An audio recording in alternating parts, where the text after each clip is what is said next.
profound cry. For the past 10 minutes, and I go aqua. Where join your one day, Jomiasia. You make one waje board la aqua noa. Get I immediately could be over. Na ya, the coy baby for the past 10 minutes. Or somebody, no name, la. Alia point monkey, alia puano, no omnia puanala. Jebba, when say that high pitch cry go be the bell. Now, I am a first time mother. I want maybe no love one. Not possible. Even never. Obe on love one. I said, say okay, no problem. The next 2-3 days, this exact same thing, me was or the same exact cry, high pitch cry. I was like. That is it. Lobot. You should Lobot crying and that thing. And where this thing now? AI. And where AI this thing might be about one now. All you can use it as your phone. You can use it as your phone ringing tone. You can use it as your ringing tone too. So my own is that I will never castigate somebody for coming out. First of all, nobody. I'll just take a more again. No single person on this app knows, except my very close friends. Till Nanata from hospital come down at TikTok. I will post and guess what? If I did not want to tell anybody on this app, when I did 2-3 years old, nobody will know that I gave because you owe nobody an explanation. No explanation. I'm just put in a box. Put in a box. And this show number say no. I don't know without TikTok box in the line. What?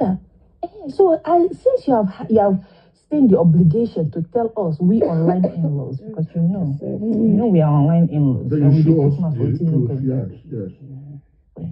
Show us the baby so we can give you gifts. Then I boss to my baby.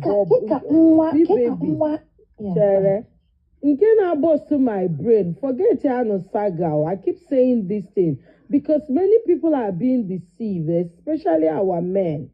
Why would you plan an adoption or surrogacy and you now came online and be showing fake belly? Why? Deception. Is it not high time government should look into this?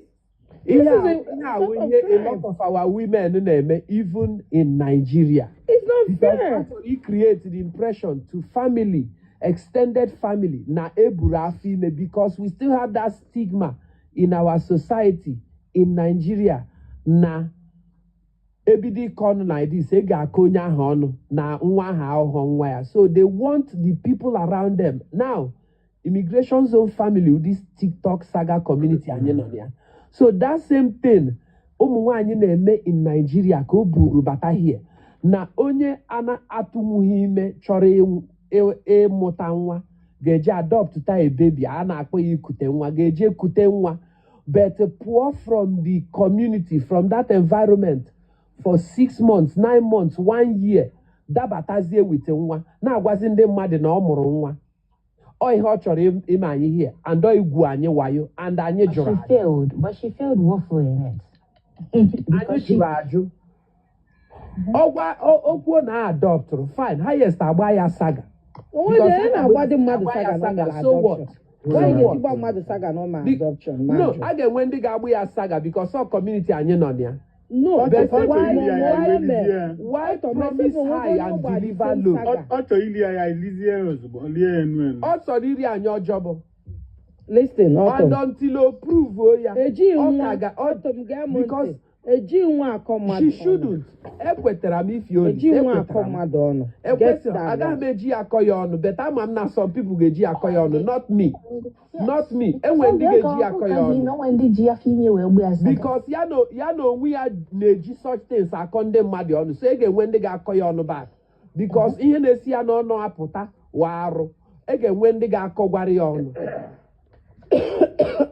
It's on 2 examples right now.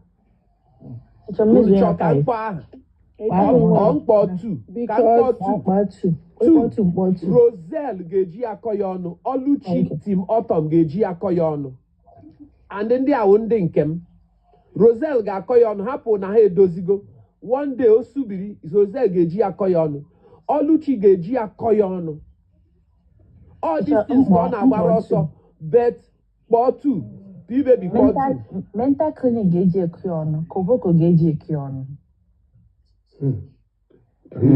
G point kpọọ 2 G point kpọọ 2 Alright, ka m kwụnye ifi olisa n'ọkụ ifi kpọọ 2 onwe onye mma ịma na mma akpọ onwe onye mma ha kwugo onwe onye mma ngwa Vera the last person m chọrọ ịkwụnye n'ọkụ Vera kpọọ 2 ngwa kpọọ 1 G point Steven ga-eji egba ya Steven ngwa Vera kpọọ 2 Vera na Buzozo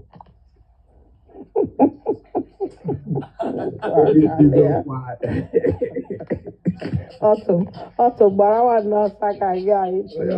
No, but it's true. Mụ na onwe m agaghị eji akọ ya ọnụ. People know. Agaghị m eji akọ ya ọnụ. I will not. Mụ aga m ejiri ekpekọ ọnụ. Ekwe m eji nwa akọ mmadụ ọnụ. Agaghị m eji nwa akọ mmadụ ọnụ. That is why I'm against. But in my recap, aga m point out the deception. That's exactly that's wrong. But I na-eji nwa akọ mmadụ ọnụ. Aga m point out the deception. That why deceive the community. Just tell us. You can do that. IVF or surrogacy or whatever other process or adoption.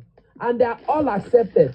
As far as in on the medical field, you question accept, yeah, as a matter of principle. But I be from an Igbo culture where there is still a stigma. It's okay. It will take time to change. I'm going to change in this generation. Oh, why? Mana ichefuze na most child will adopt fellow women also. Yeah. Now why? Because minorities, neglected groups, subjugated groups, marginalized groups tend to do better than the average the world over. Neyanya. Ndi anakpo osu, they end up being high achievers. Exactly. Ndi minority in any community. They tend to be high achievers because there's no way out. There's no way out. For example, Ebiana Anambra State, Ndisi Ajali people are known to achieve higher than average. Why? Because they originate from and they are descendants of the Aro people. From Aro Chukwu to Aro Ndi Zuogu to Ajali. You see how they perform. Because Ndidi no around them continue to push them away and call them names. And so they are marginalized amongst their neighbors. So they have nowhere else to run to but eating business and politics and education and achieve higher. So that they now go to Ajali and see professors. Go to Ajali and see professors. Right. Professor Humphrey Mosu, then INEC chairman, Ajali man. You're making sense. Continue now. So if in America, pick here on the Jews. In America, you see that the Jews are high achievers. They are in businesses very well to do. They have high influence in the American government and decision making. Even when they are not producing presidents, you see that they are kingmakers. And on and on and on.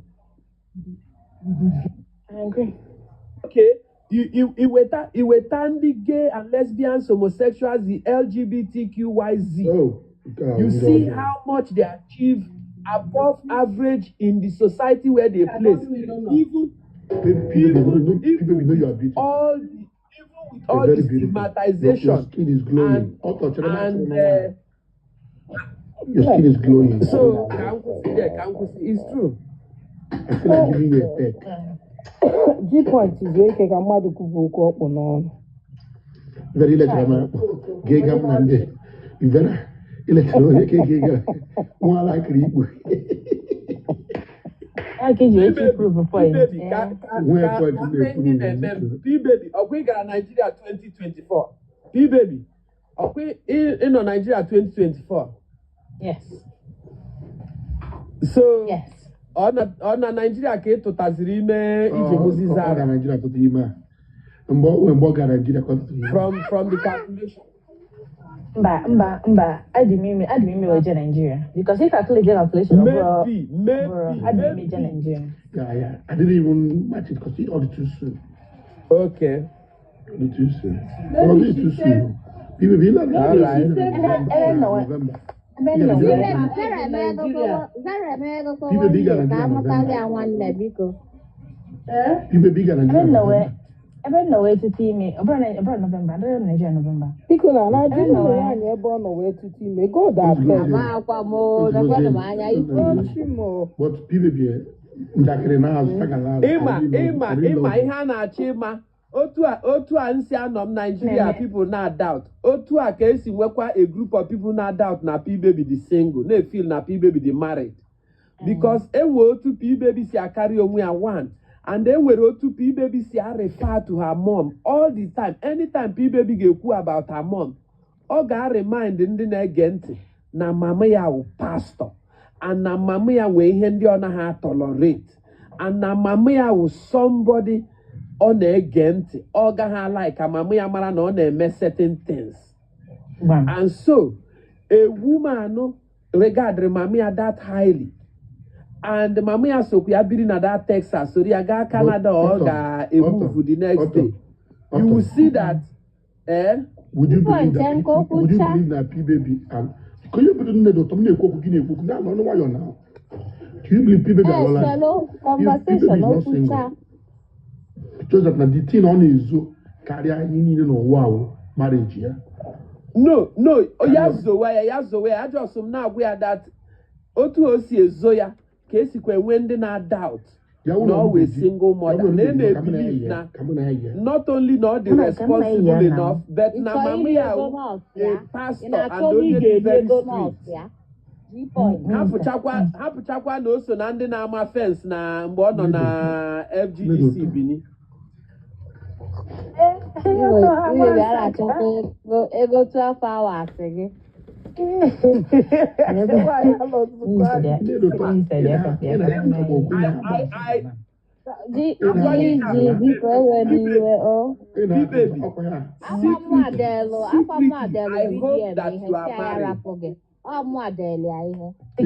hope I'm married. I hope that yes, P-Baby Nezoro can all this, but somewhere at the back of my mind, I am praying that P-Baby they marry.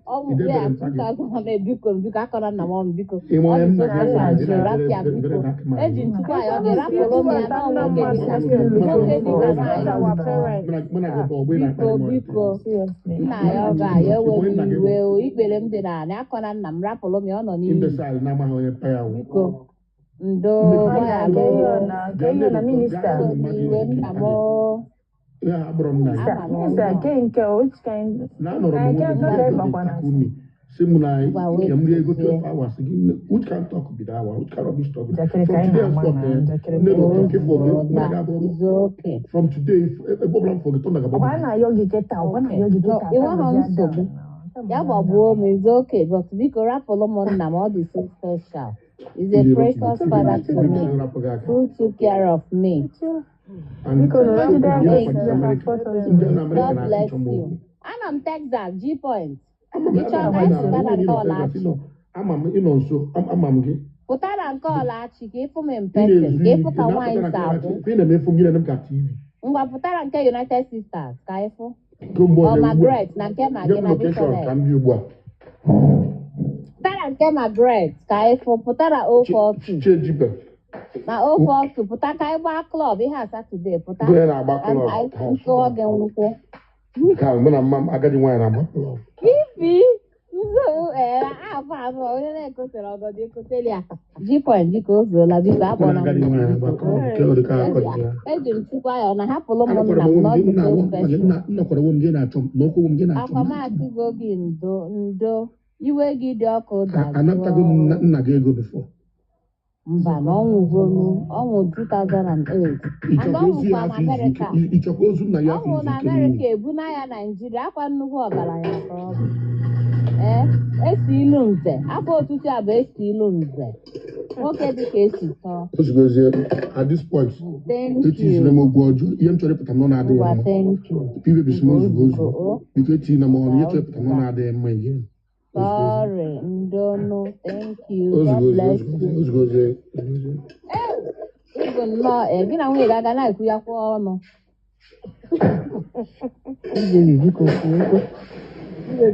ekwe ka anyị mechie chapta a. Nsogbu akarịala afọ asọ. Chere nna. O Chimo. Nna m si ilu nze nna m. Mana nwaanyị alọ gị nwatuzu ike. Ị na-eji nwayọ nwayọ nwaanyị alọ chukwu ya vera ifugo vera na isi na pibebi instead m ga-enyere m aka wee nye otu G-point m na-agbata nna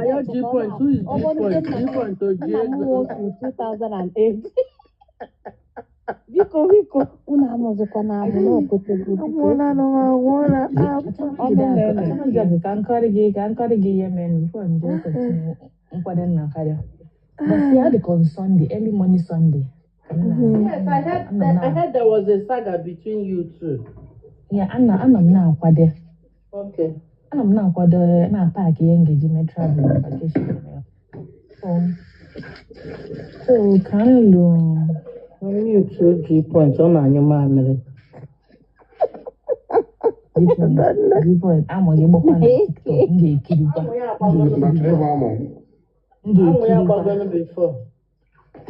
Wapụta ya ọkụ m ga-ekirikwa. So that morning.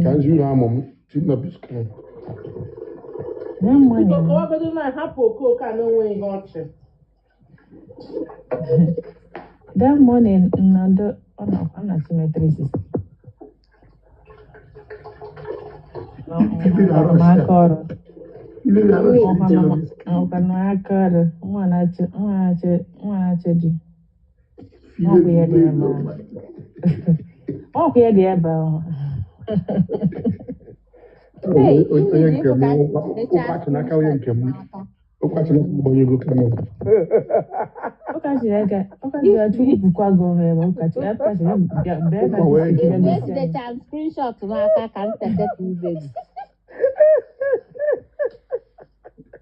Hi, check this app here. Oh, yeah, maybe app or call.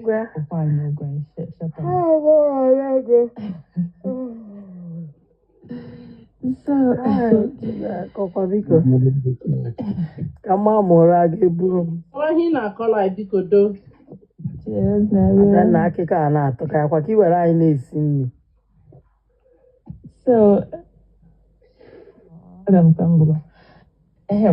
that Sunday morning, now, what they so okay, can be able to because I come from that aggression. I think on Saturday. I think on Saturday, na autumn bia na ambasaga. Or the earlier in the morning, Hannah been on the same box, na box bozozo. Na go back and forth. I slept off. Hannah been on the box. Me say na only burum sa mara me saga haba. Okay, mu ateteze kan, but as an call autumn, we feel no na autumn na baja immigration.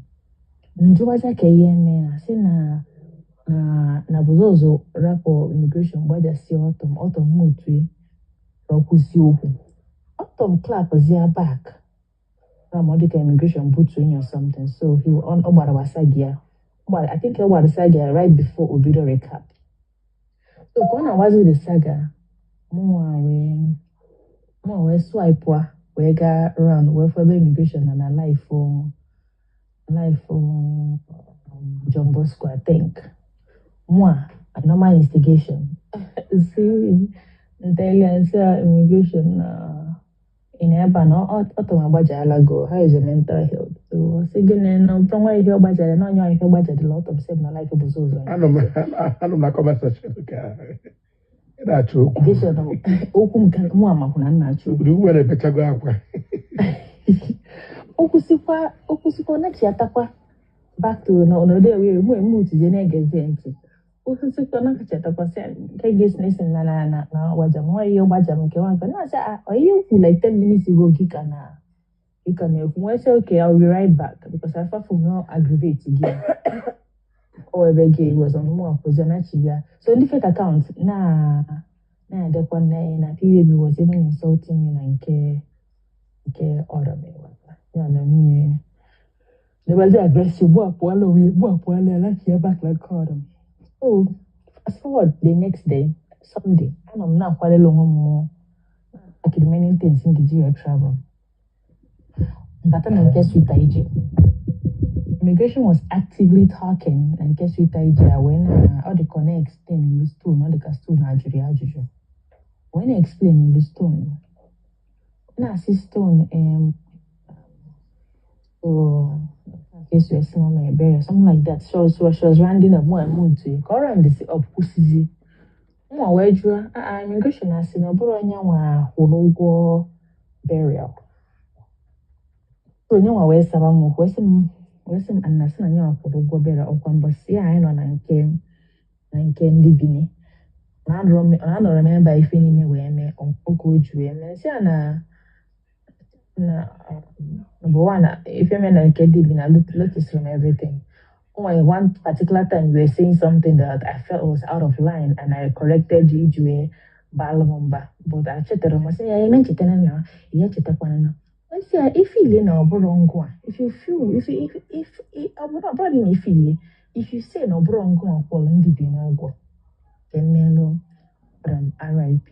Go to him, yeah. If any rapper, na Baba Saga, man, away from Kebera, Bromo, and Dibinogo. Okay, again, have now, no man, now, Kawan, she's not gonna do it, she's not going to on after all, no Bromo, what I didn't dibini, the community, and no Bromo, men, I say, immigration. Mom, you on our country. So I see, you know what? Open on yawa, na all chifa na autumn burial. Like I melano more burial. Zoku ya. Jide no, say no, don't ever mona gina pankata. Ibiaku, ibiasu ime don't even add my daughter into that shenanigan. It's your grandma in our civil conversation. Since they very quick to anger. Don't even bring my daughter into it. Nah, you know what, guy? Because you can't tell all this kind of babalo mombasi no you put me. Where mama kunani. Man abu moderator. Maburi pium. Why you kunani? Wa nje obagote mbutu. Mesa ma obagote. You were able to like in the game, so they call or jet most with aging phone. It had you but I say, PBB able to know, you should be some money, so able to and give it back. Bagote, yes, PPM, sit generally a moderator, I am moderator, so it's not your many life, and no more will go to go back. We change your one, so immigration. 18 in one, and I'm going to go in. It's an immigration. Do you want to bury my daughter? Oni muro nkegi. Ichono ina achono monyi geni. Totoro nwa geni mu na geni ene na. Onwa ga noro.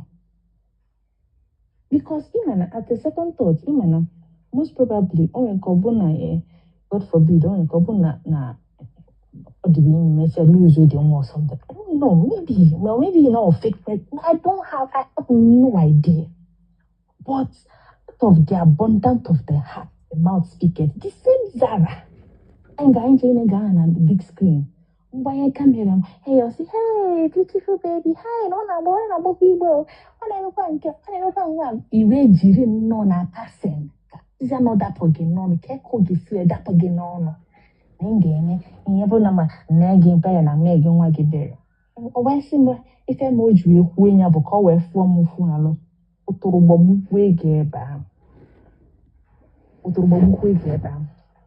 so kịtazi na-involve nwa m into the thing no problem anyị ga-involve our children into it immigration gosi anyị ọkwa ngwa ifebe akwa anyị ji oge ịdị ime ma ịdịrị ime ọkwa ngwa pụta kịta wee chụọ anyị wee sị anyị na ịdị ime oke ọmụrụ onye fụrụ nwa egosina anyị iru nwa gị ada m egosi iru nwa m sometimes make mistake iru nwa mgba m na TikTok I don't care. She's my daughter. Nobody can do anything to her. Mana gwa ife bịa nọ gwa anyị please anyị afụnube anyị nọga ebe a gbaa gị coins ọmụgwọ ndị mmadụ gbaa gị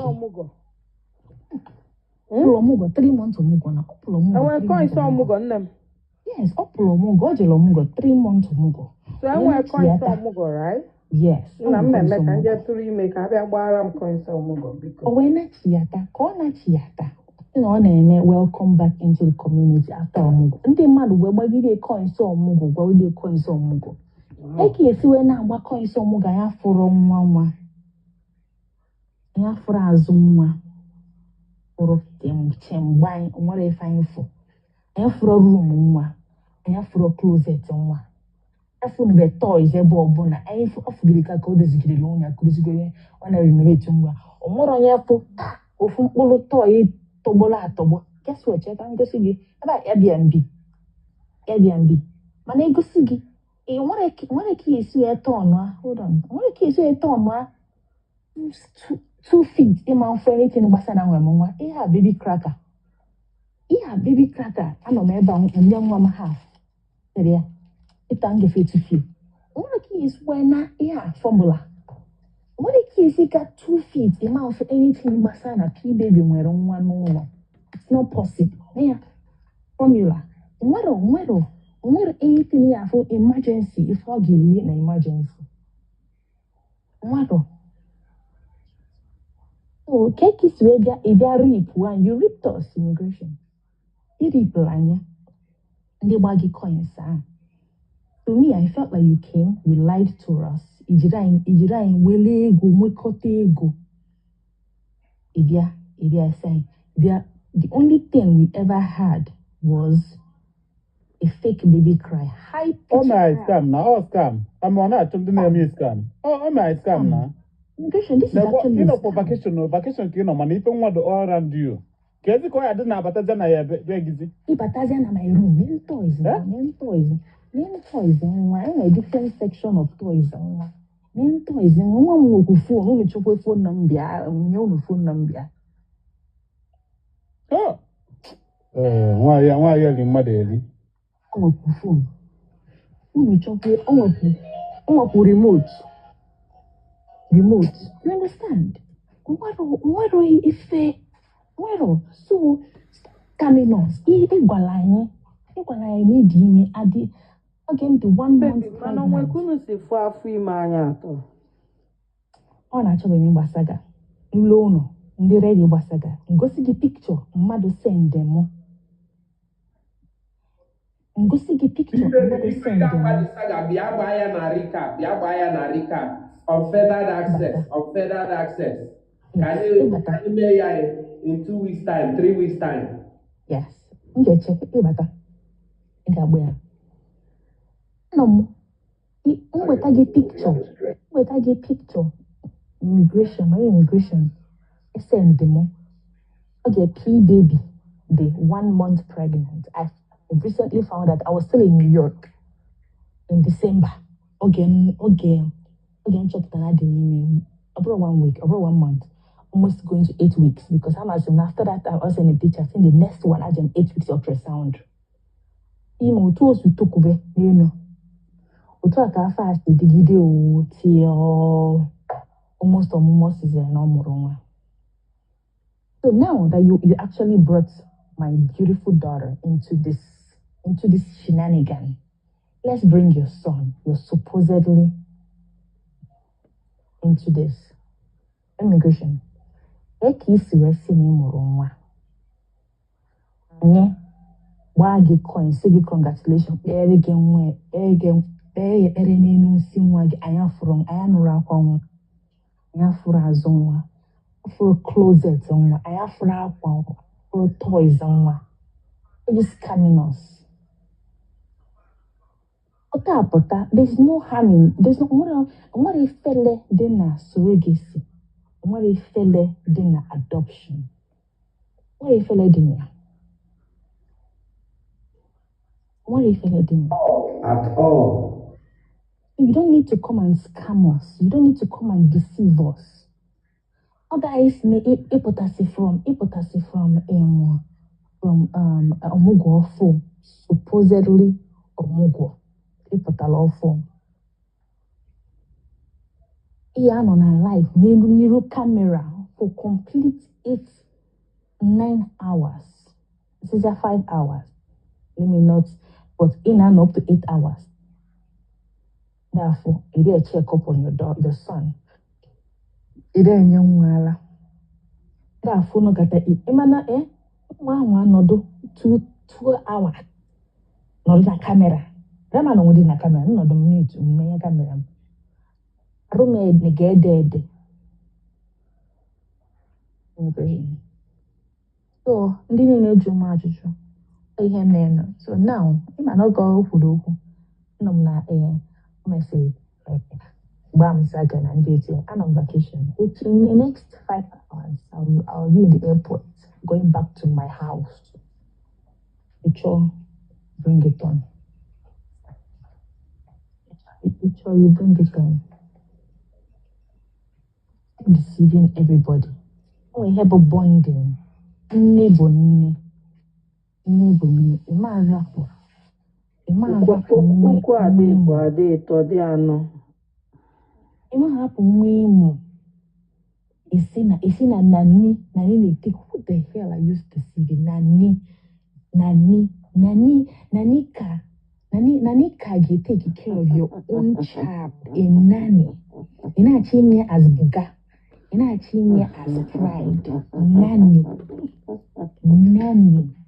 It take care of your own child for 9 years. They show off, not the very well to do, because Oga afford nanny throughout the day, every day. But even a mother with a nanny, a mother of a little infant. Nah, hopa otu that nanny see nekwata that baby anya. Especially when that nursing mother not at home. Nke ahụ na ọ na-eje ọrụ ọ naghị anọ at home. Ọ na-anọ n'ụlọ 24/7. Autumn. Autumn. Immigration can I want to give Autumn 1 point. Autumn, immigration can get the point. I'm tired of all this.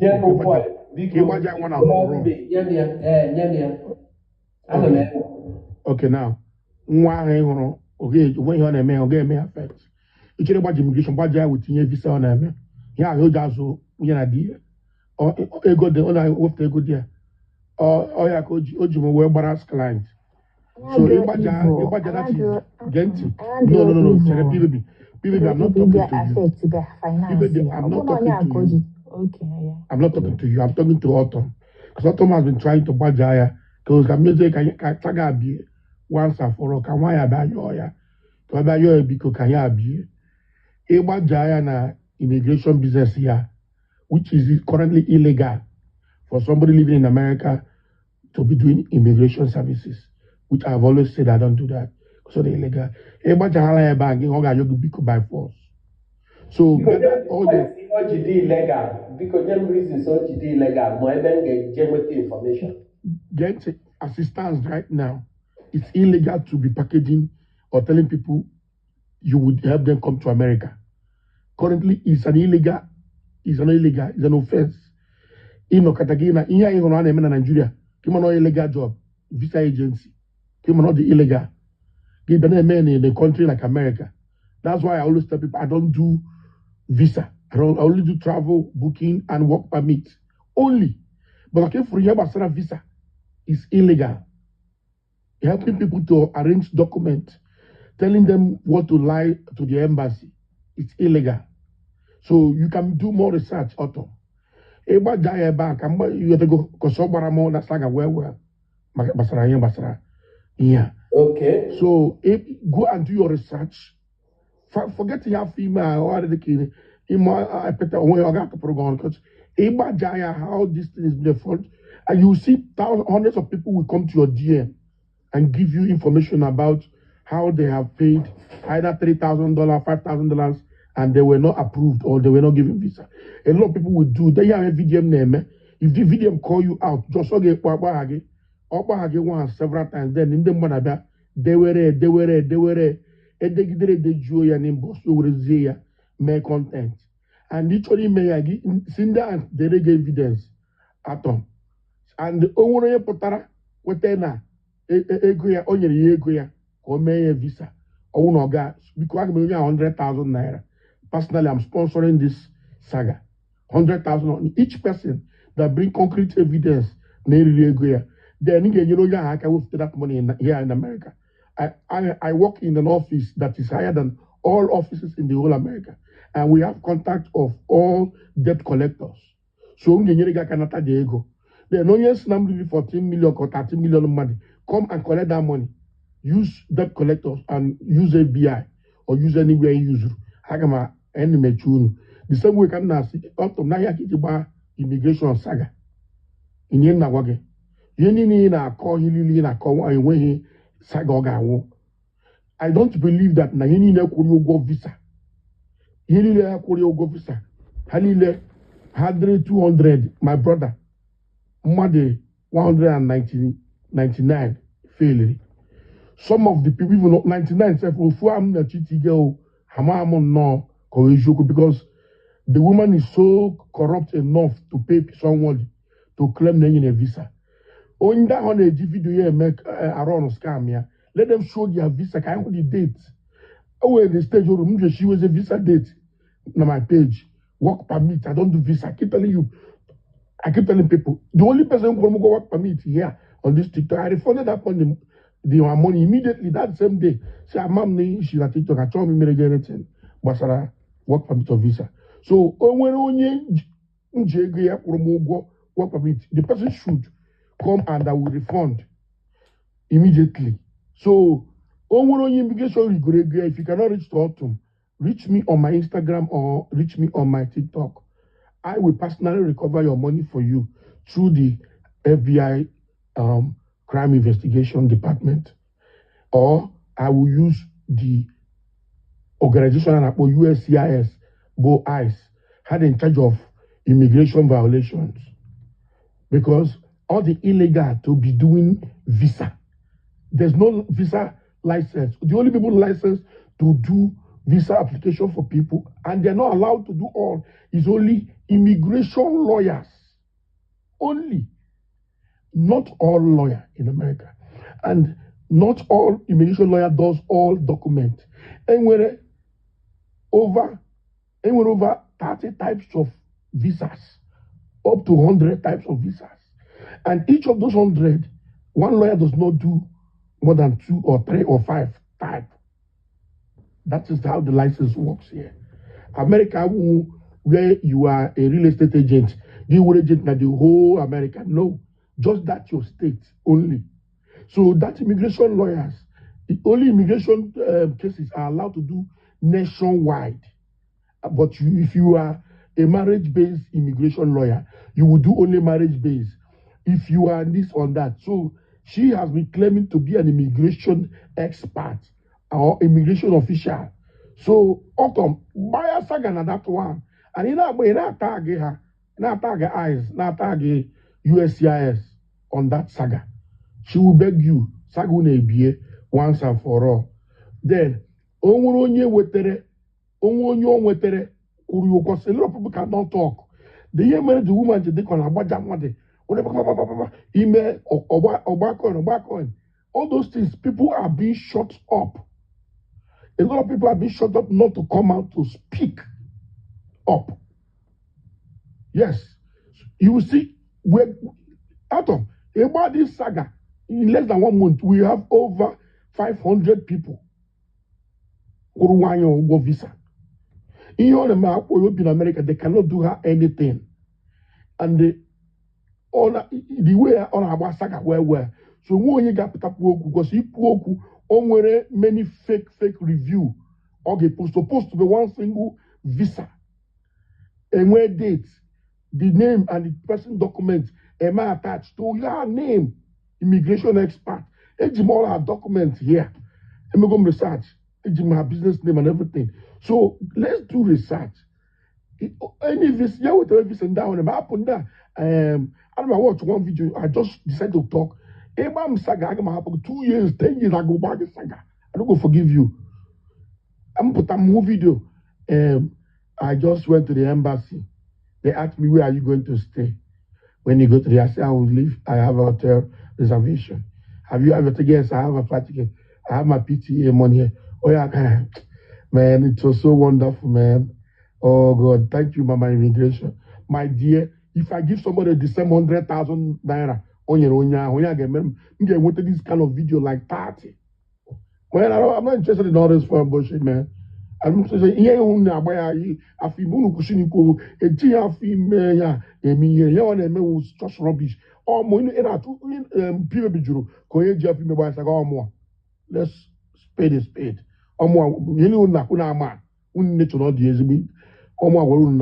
surrogate. And surrogate is not a bad thing. So don't close that topic of surrogate. Yeah, we're a bad thing. People I was on live stream here the day people everybody was shocked. Banka people na saga. A man, I am an female. So let me tell you people, a gene a female about Malasaga. Because remember that thing once and I was apologizing because I realized it's not good. Look, I close the topic. It's about why I saga with visa. Why are you with the illegal? G point. Minister of Enjoyment. It's an Indian female Mba. Ask them that now female with the we just scam money. Yakana wanga we just scam money. We just go. I got buy wine and saga out, but in mortgage want a sympathy. People I know what I tell you. Otom Bute no G want a sympathy. Or BF whatever no get married is not illegal. But Nigwe no illegal roga when you got some Mulianga court.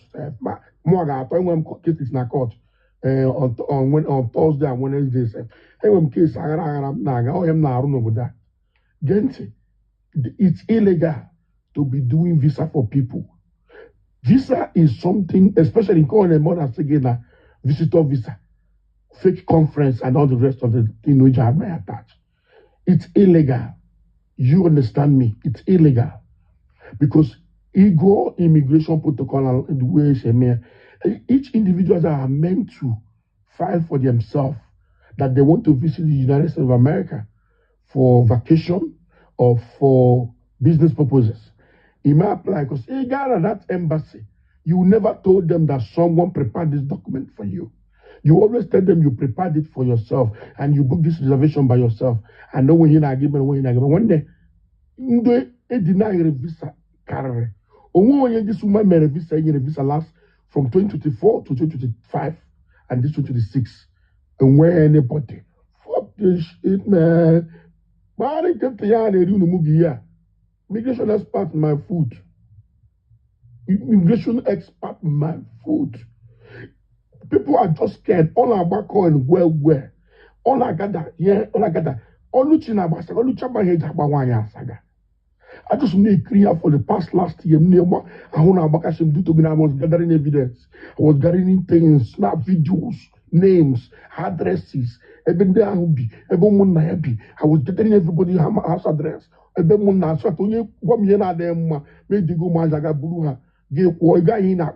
or Europe. Because the thing from now, so you like this.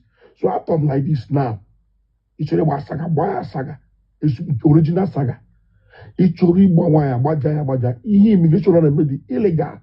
Here come Angela Wosu, Angela was to see a bid. Because you only met the other Emma. I will not the illegal. I will not the illegal, but for them. And I received them at the bid, not for us. Now here is the bid. You can't patego. as it stands now. Yaga with the evidence. Visa and don't marry any man. Don't cover their name. You have to prove it. More of them are cover. And we post my own on my page. Work permit, approve. Work permit, approve. And they post it on my Instagram page. Work permit, approve. So all these things say for if you want to do this thing, you do. I didn't make it again. I've stopped it since last year, 2024. So last 2 years, I mean. So because I found out Trump does not want it. I was doing it during Joe Biden. Since Trump came, it's illegal. In America, when somebody make illegal business without you reporting it, you're aiding and abetting that person. Do you know why I stay off? I work in an organization that persecutes people, baby. If I do anything, it will be said that I use my office. So when the thing report out to me now, may Bruce as a case. Report on it's illegal doing visa for people. People are meant to file for themselves. People are meant to fight for themselves. So you need for that, gang up. You need did you notice what's going on in the comment section? They are all coming out to defend now. Do you see what is going on now, Autumn? Nobody have ever said any makam. Since I started hitting the nail on the pot with the hammer, they are selling now. Monday sa Monday di check leke bicha UK bina kankum. Check leke na dey rijua fa ba de rubbish. Ma this young ka na ma gidi joron zbonjo. No e ba na po Mrs. O na feature ike na so na ro. All those things is just also be na make people that cannot even show themselves. People be no forma. Let me tell you, people it's not like they don't want to show, they don't have something to show you. They look so bad and they're not proud of who they are. They cannot show you. It will be a white camera, not white camera. They know of man a white camera. Very not white camera. People don't have what to show you. But apart from that, I want to watch someone down. We check on. They just they write. Tomorrow I got patamu face to face. So Atom, Sagana about me now. The crime non email this visa. Pata. They have about one email. They don't come out when you email here there anything. Baby, did you notice that all this while none of these people wrote any of these things on the comment section? None of these people come and understand that say they kept quiet because now you're hitting the nail. She now recruited them to come. Yes, now my own now I'm exposing what you people could not expose, what you people are afraid to say or to expose. Happen or the authorashimaka or to hashafno bikono. That's not a topic. Gawa. Many young ladies are now afraid to do surrogate because so you let it be like that. Forget that one. Go and do your research about immigration services in America. Do you understand? And when any license that was given to anybody to do visa for people in Nigeria, there's no license in the United States. It's only travel, flight booking, hotel reservation license, or a Bruzian agency to all these lawyers for work permit services. A Bru agent for all the lawyers, immigration lawyers. Nobody that in immigration, where a license for individual lawyers and immigration personnel. It's a lie. Even as a lawyer, you cannot do anything if you're not licensed to do that. Okay, let me explain to you how law works in the US. If a lawyer does only accident cases, he cannot defend you for litigation cases. Hebrew, let's say a healthcare lawyer, you only handle healthcare cases. Only your clients no retainership under your services cannot take on a problem of lawsuit or for other cases. Okay, I got two lawyers who name that thing. Here in America. So tackle is about immigration. And when a lawyer now so you visa. And when about you visa, go and research. enwere ya na-akpọ K1 visa gwa research for ndị na-akpọta nwaanyị ndị fiance enwere all those you visa nke ndị crime yeah crime nke gịnị you visa nke gịnị the violence crime and yes you are right let me help you to end up inweta ya you visa if you witness crime you witness ebe emere mmadụ ihe egbu mmadụ ma akụrụ mmadụ ihe ọ onye na-ebugharị na-ebute ụmụ nwaanyị na-eji eme akwụna you witness a crime you know under police you report to police ọ bụ na a na-achọ gị achọ your life dị at risk ịbatazie our office enye gị ya na-akpọ protection I think under you visa which takes 5 years to 8 years to get approved it takes time to approve but ị ga-enwe something that na-akpọ benefit but does not give you immigration benefit it only give you government benefits the paper and then they renew every year now now every 6 months can renew that paper benefit paper then another one okay one for ndị na-ame enyi nwaanyị ndị nọ Nigeria na-achọ nwaanyị n'obodo Igbo or nọ Nigeria na-achọ nwoke n'obodo Igbo ihe K1 fiancé visa K1 K2 K1 K2 K3 bụzi ịnwere ụmụaka ọ nwere ndị chọrọ iso gị bịa that visit here that marriage or something chọrọ ime na US onye ahụ soro unu bịa but your K1 is 3 months or 6 months ịbata the US that's your partner file again for green card is 10 years green card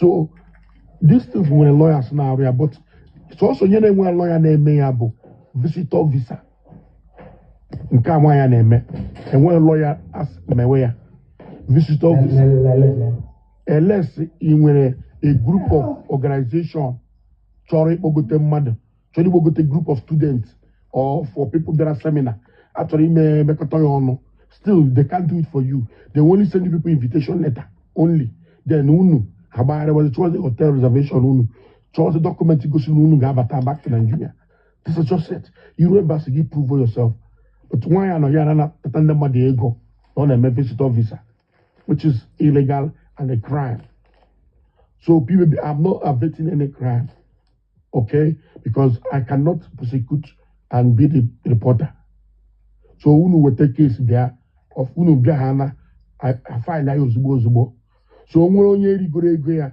onye unu mere mgbe akwa ya ka mee return m onwe eriri ego ya immigration riri ego ya maka visa send me DM if you ijiri your receipt make 100,000 naira first gị were rijuo afọ menye gị 100,000 gị were rijuo afọ then ma achụtara gị ego gị wetara gị ego gị anaghị m achụ ya ka m na-enwe problem at all or ka m report ya to I'm not reporting her to anywhere I'm only going to collect your money back people be my na-akpọ debt collectors just ị ga-asa m akwụkwọ natara gị ego gị m natara gị ego gị ma agwakwa gị m ga-eweta 50% nye gị 50% m ga-erie gị irie I'm in buying the case so kama ego gị ga-ala for now ị na-akwụkwa immigration ụgwọ visa your money is going to go because Trump have closed all embassy not to issue any visitor visa and even if they give you visitor visa you will pay $15,000 at the port of entry mgbe ọ na-iji lati eze Nigeria enye gị your money back so ihe unu na-akọ ebe a abụghị ihe eji agba nwaanyị asa except na enwebugo visa mbụ mgbe iwegodi visa mbụ bịagodi a ga-reduce ya to 1 month or 1 month sef ka ha na-anọzi Trump so 6 months so ewu I said no 1 month but eji reduce to 1 month maka ndị na-abịa bet tourism ndị na-abịa ịmụ nwa 3 months reduce go to 1 month now because onwe ndị na-abịaghị alụ onwe ndị na-abịaghị with visitor visa chọọ nwaanyị lụọ ozugbo lụọ bịa nweta so reduce go to 1 month ịbịaghị ịla unless you nwere work permit gị nọrọ ka nwekwa mmiri ndị abịa I'm sure now of that strength is maybe investigation and then Sagamona immigration really benga.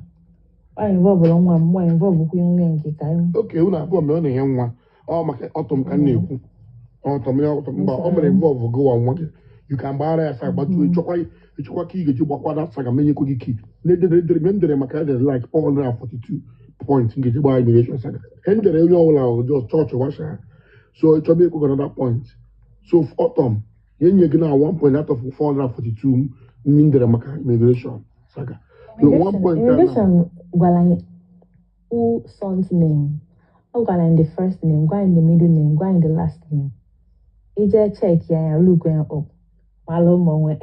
People, if you just do things, they never even know what they do for this America. Yeah, you know, in America, yeah, crime. If you know a day immigration in this, yeah.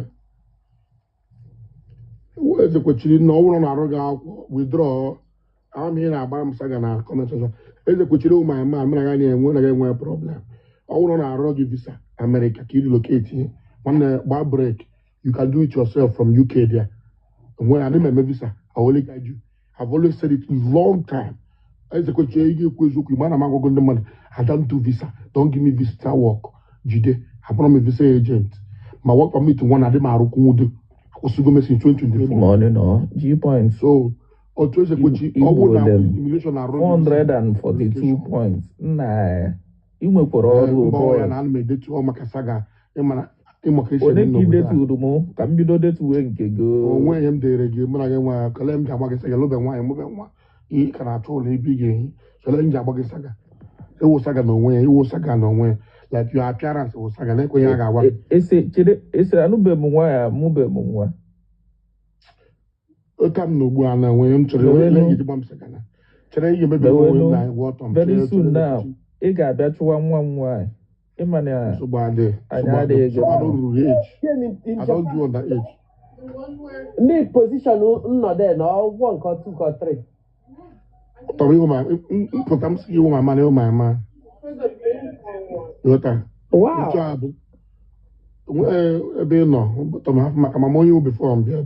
I'm now baby because go aka ji gbagote baby mere nu nke wa visa biko nne m because we kwa ka be baby no kwa baby come na to now soon let's go to na get one problem o na get one problem o edose gidose m baby ga ewegodo m okwu na ụka juru ga ahụ baby ga agbaji gị just on rogo n'elu baby nidiri nwoke dị ka okwu na ụka juru ga ahụ ịhụ ka nsị ya wi owi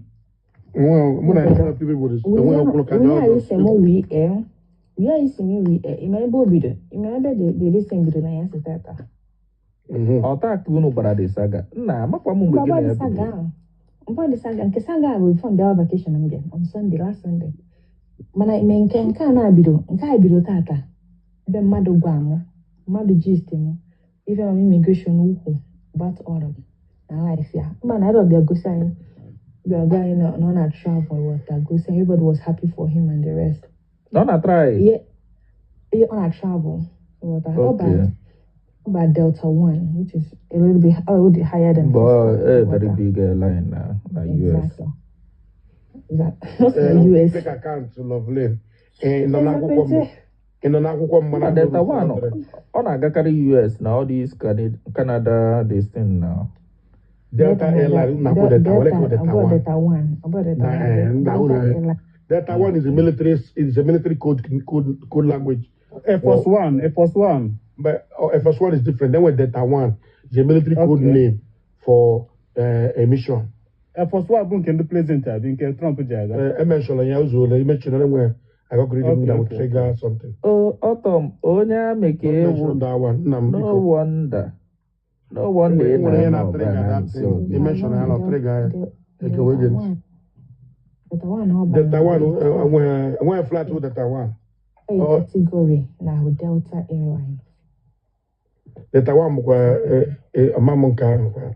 Cheap one teacher, they know na can only one also name a travel. Can be US when I get all the same thing. I have to buy. Enwere nke G point na-ekwu Delta Force. Delta Force nke one fighter jet now. Delta One, but in Capi baby na-ekwu nke mbara a class in Delta Airlines. In Delta Airlines, yeah. Class in Delta Airlines, so Delta One. It's higher than first class. So yeah, okay, P baby na-ekwu. Are you serious? Premium class in Delta. It's higher than first class. Yeah, Autumn, Autumn at this point, so the difference from Delta Force, Autumn, at this point. Autumn, who are you come out of that body? I'm in Nigeria, not Nah, Lagos. but autumn, and eri bekọba ego go, ndị mmadụ na-erigwa ego gị na-agba lion na-agba 10,000 coin. Ihe mere What bekọba? ikatara m TikTok sendera m notification na Ewo. I got stop here ka addition or somebody else may use my account.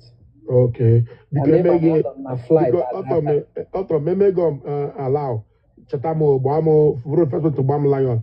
Because ki anyere gị na agba tati nwanya Biko tirinụ G-point, tirinụ my man na biscuit ka mgba ọ dị ka ego ji eri nri ọgwụgwọ ka mgba ya Because thank God my man is a baby ka onye ezekweche recap. Ezekweche gbam biko. Echere ka ọ na-enye m recap m ga-agba gị. I believe you, my man. Anyị enweghị recap ebe m nọ vacation, so ihe anyị na-eme here mini recap. P-baby, go ahead. Everybody, for the video, because I'm only after the video, everybody was genuinely happy. They too, hey, I'll talk my game. Now, they were like, and then man, most of the time, I na hype on wine. What I just take against a cruise. A lot of people hype on wine. Water. I feel like people are genuinely happy for you. Now you know me show me your own.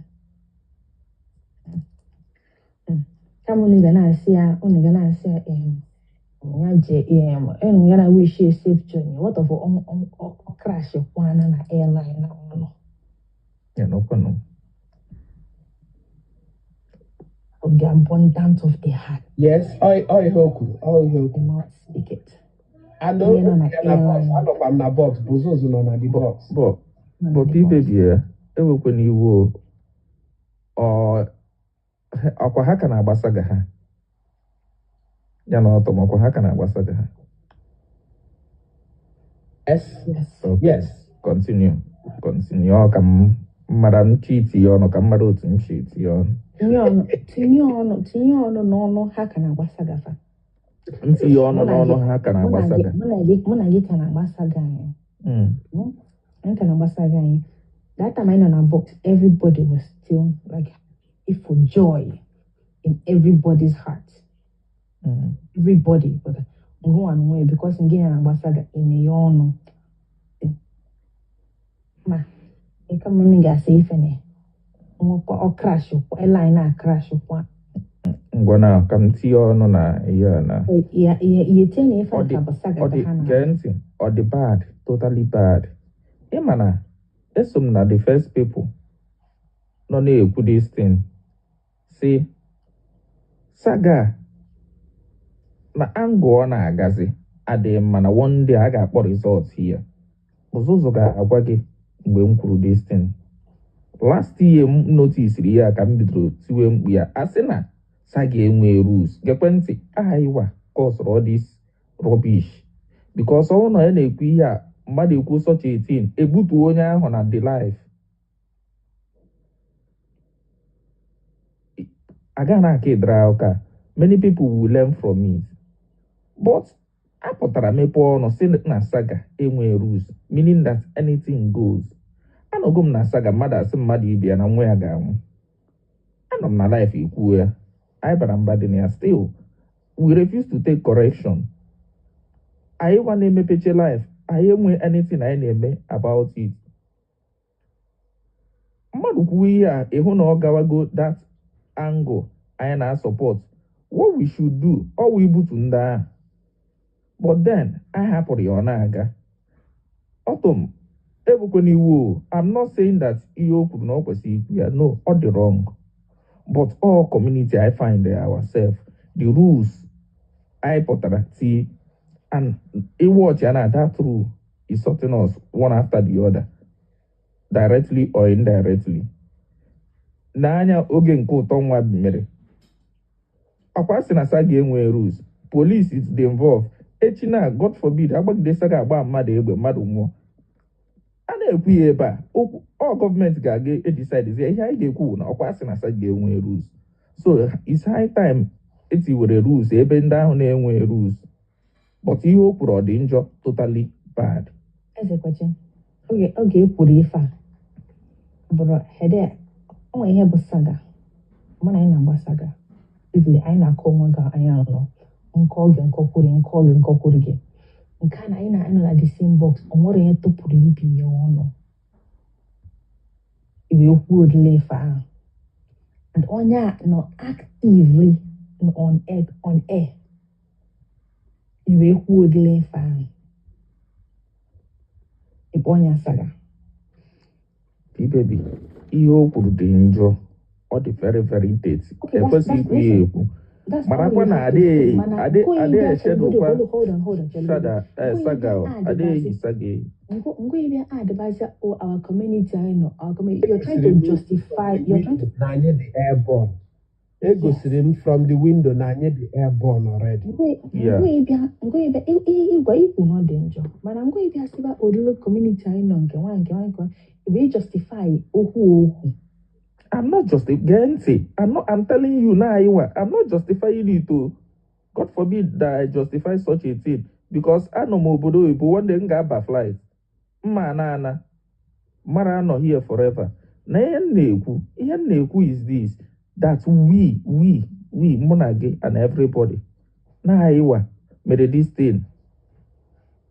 Although that extent na mmadụ ga-ekwu ihe such a thing I condole reasons na emepere ọnụ si na saga enwe rules ngwakwa gị na ọnwụ nọ ihe mgbe ahụ o kwuru such thing ebutuo ya ozugbo onye ọbụla pụta ha na ikwu such a thing you will see that even if it doesn't stop totally the rate get reduced drastically. A lot of people melantica hana ihe almost some people who pull mana a lot made because no immigration because on your because let me tell you something. One thing in this community Bona is not what is being said, is who said it. Exactly. Muna Otom we that discussion yesterday. No, zombie alone you with that thing you. Everybody got attacked that person. It's a nail. Not because no my immigration put here. The great cow. Some people men take a hand up there.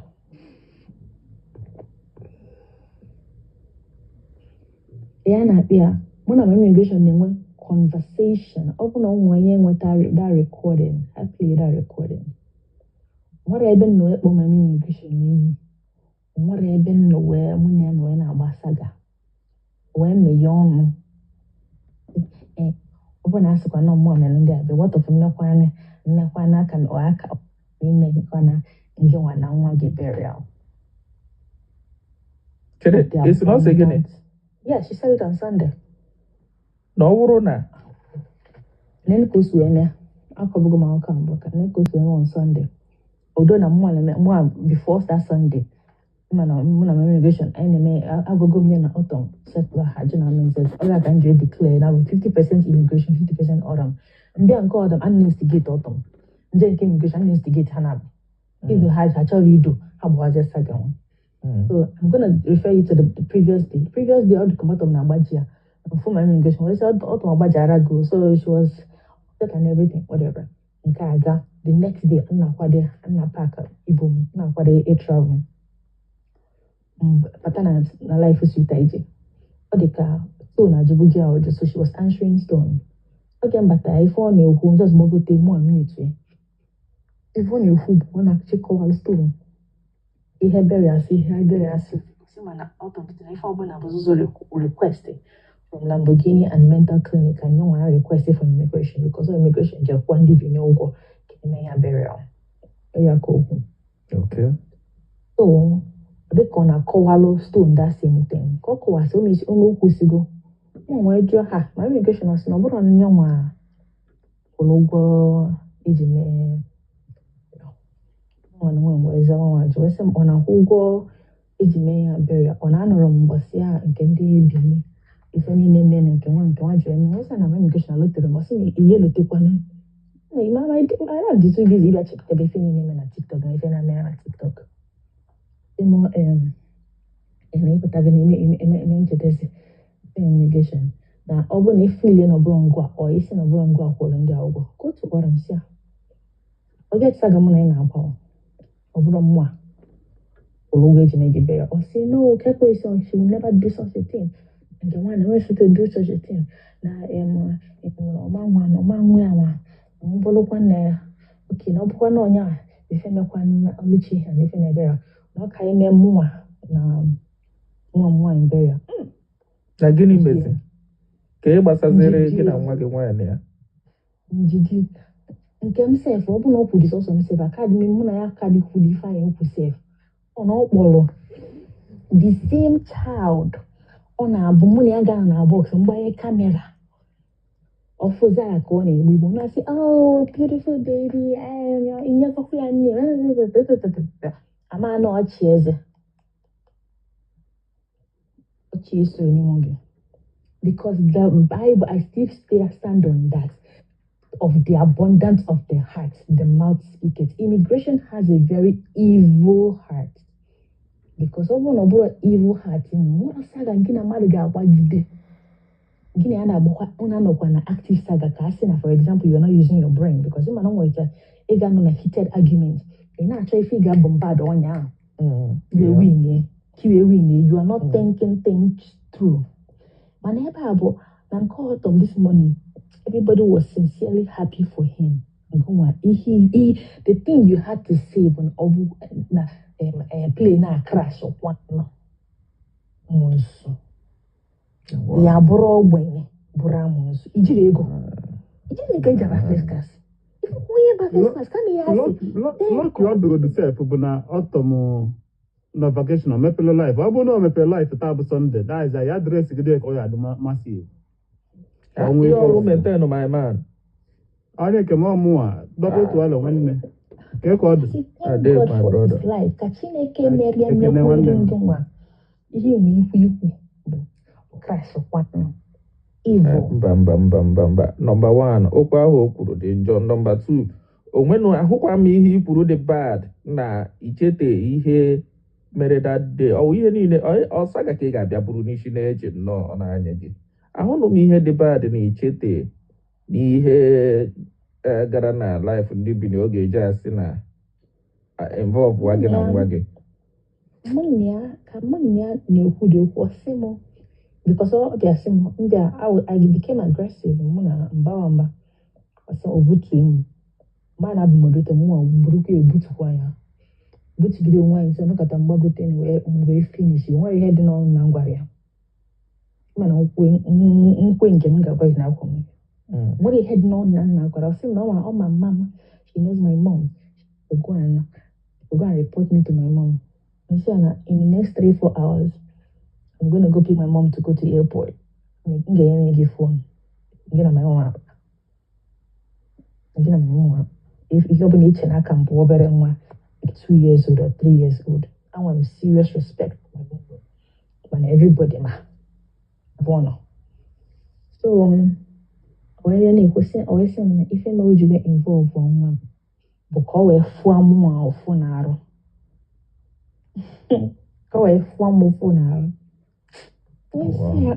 wee sị ya ọ na-afụ m ọfụ n'arụ ihe gbasara ka immigration ka echi nyere nwa m why do you want to bury my child immigration na enwere nwa nke gị o kwesịrị ịmụ nwa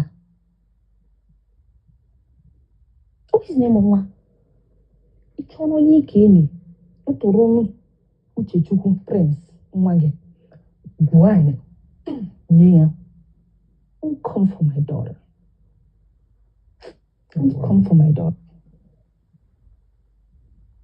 who is he that saith a thing and it cometh to pass when the Lord God commanded him not nna prophesy daily n'isi ịpụta eji ọnụ pepero wife my foot okwute ya mbakwa mụkwa ya m ga-agwakwa ya mba that angle mba most times ka anyị ekwu jekwe na nke na-akpịa nke US burger na US book, and I'm trying to tell you guys how evil this lady is. Ijana nke US burger. Kero saka nke na US burger ga na agba. Ito to phone. Dial immigration. Dial act with your fake useless accent. Even the lady, if the attitude, the lady pick that called you and wow, yeah, see, and that lady sound like a black lady. If attitude, is there's somebody nuisance in one lady, I am getting a so fast so soon. The poor immigration key deport one because of saga. Because of saga, can US book a bag, you know, no gay. You were to do phone. Wickedness. Nke a bụ amaala o. Somebody on ụlọ illegal, ọ bụrụ illegal stay, American immigration mana the guy na-eme exist na America. Ọ bụrụ illegal immigrant. Na anya ọtọme akwa ịma na this thing boils down to that discussion ọ dịka mma jụọ gị ajụjụ ahụ m jụrụ gị ụnyaahụ. Akwa ịhụrụ na all these things now boils down to that discussion I nwere yesterday. Yes, yeah, right after that life. I become that. Yeah, you discussed, yes. Edife immigration na oluchi kesa ka immigration oluchi na agba. Many immigration where me on ya where si na oluchi na use voice. Na obusi oji wosi onwe ya ike. Me yo to nwe omo na afọ wo bia n'ike. Evil. She said with the mouth. Kukwa ihe ikwu na Oluchi mere again. Ọ gwara Oluchi. She told Oluchi. And Oluchi na ọ na-use sex toy. Ka wata gofu. Ọ na-use sex toys. Ihe a safety pin yeje roll with pipe. Ara gbakwara m na. Pizzi ukwu ezigbo ara. Terola. Rola ka ị ga-aga wete. No way sex toy. No, Oluchi wele sị ya wosi onwe ya. O wepụta nwa nwa mụ n'afọ o jiri nwa. Wickedness. I will still say it. Ihe ọjọọ gbaa afọ ọ bụrụ omenala. Anyị wepụtara this thing na ọ bụrụ omenala. Ihe a ogo culture and tradition. I chọkwa people to stop. It's not too late.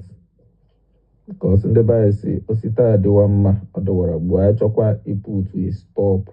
When I mean a stop, I ga-emenwu ya. Onwe some line anyị ekwesịghị cross. Because ihe anyị na-eme ihe a, anyị amabeghị the implication. Anyị bichakwa obodo oyibo ọkwa anyị ga-ebi na Nigeria. And ọtọ ncheta ihe m gwara gị na this app. From research mmego, ndị ọzọ ka modern na-efolo things otu o si eme here. Ọnwụkwa ihe dịka total forgiveness. We don't totally forgive. Anyị adịghị eme ya. Ihe anyị na-eme ihe ngwa ka o jee si na ka eji awụna n'ọmụ a ka a sị na m wuru the bad person na akwa ayọrọ m biko mgba nkịtị. Ihe anyị na-eme here. We don't totally forgive. This thing I get is out of hand. Amamu nke woze na mmadụ si gị na ocheti ihe mere na the life. Isiwa na ọ na mere na ịkara imekwuru n'onwe ya na ya ma beria. Na ikwuru ya ka ọ fụọ ya ụfụ. Ọ fụọ ya ụfụ na ochete ihe ọ kwuru na ochete. This is bad. Ọ dị bad. Mmadụ si gị na ochete ihe. Ọwụ na onwe ihe na-eseburu gị na ya ịgwakwara ya not just na ọ gwa gị na ochete. You go angry and you say such a thing. Onwe other things ị ga-agbanwe n'obi baby. Nwa gị ahụ na ịmụkwara na awụkwa precious stone to you. Onwe ihe nwaanyị yawo ya na-amụ ọkọkọwa nwa ahụ ịgbakeriwe a na you will feel bad. You do everything to save that child. Why use all this kind of death or wishes or burial for a child? Before Okwefa, 2 days before that day, 3 days before that day, came all over that. My daughter has been running temperature for the past 3 days. Water. Now I was treating it at home. 2 days goes on temperature. Exactly, baby. Your baby did down, and My a baby lot was of sick. us, now, Joe, how is that? I hope she's getting better. I hope she's getting better. A lot of people, including women, Nana Joge. Yes. Yes. My daughter, the third day, abatamolo. I was tired. Then my mom, ije batamwam. Neto arioko. My mom na temperature the high. I'm saying man I can check good no can me a rectal temperature can malo. No ordinary high. I'm taking her to the hospital. Abekwa mola. Nalo no. Obu no ka the high. Mbolia jebu nogo. No monogo the whole day that day. They're back and forth.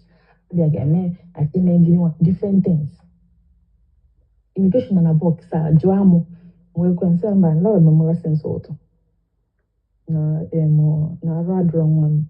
You know, we say, hey, the question you take care of, we all go, or is that going to Mom, no. Yes. Somewhere something. You don't, I would, I might have the morally right and ethically right. You don't even need to be a mother. So far as you're 18 and a human being, and with some lines I have to say now across. Yeah, Gurumba or danger. My happiness in most cases, I won't say more now. You got that. No matter abroad. No matter abroad. You know rich, immigration no rich. They never born them well. A word, oja abasaga, oja ne rubbish. God, no one near Burongwa, obviously, always something about Mwamwab. Never rich. That goes to go in one combo. Baby, I'm na ngwagi ya na yige but nga go to be we madama if she will feel remorse of her actions and come back before you take any actions because What a coach I know exactly we hear we address, but not to tell her to we all that. Now in all of this, no matter how much I know about this thing and na platform I know now ona he feel remorse and oga apologize. Ona he feel any remorse and oga apologize to P baby. just Or can I justify ya na akọwa the thing na excuses. Oh, my friend na phone. Well, call about mommy here no call was my friend now. Instead of baby ego my friend he had men or for use excusitis. Now I'm watching getting I'm on vacation. I did enjoy my life. I'm gonna be on with Rego Panty Bazwan no. I go put ni home ne go vacation 3 times because marami get him na kewa na biko. Mo yem pa bi awesome. Kewa na go when him water. Imagine really go automoji on about Delta 1. Immigration will cry. That's not big la kwanya. That's not big la kwanya go automoji ni ne us at no kuno say. Nee, when are we going to go on vacation? Iman onwe ihe notice ri. Ide saga ọtọm ihe mere ọtọm ji agbasaga dịka ọtọm bụ nkụ ịghọta onwe one social status ọtọm na o ji gbagide because ọ sịkwa ịgwakwa gị eziokwu asịkwa m na ọtọm enwekwa aka ọrụ ememe ji si na onwe aka ọrụ nnọkọta mụ na mmadụ agbawasa ga na-eme mmadụ nke a bụ Chineke a ga-ekwedi ịhụ my former friend Cynthia kwa yigide arụ na ya ọgbagide m saga I reply ibedi m nwoke ụmụ nwoke gbara m saga ọwụrụ nwaanyị my former friend oyi nji aka m metụrụ onwe m ka m ga-abịa reply ya saga ya Kim patawa I'm bully with them. Bully is the last thing that you can do. You can't even bully yourself. Yeah, I'm calling because I know na. Okay, mpo.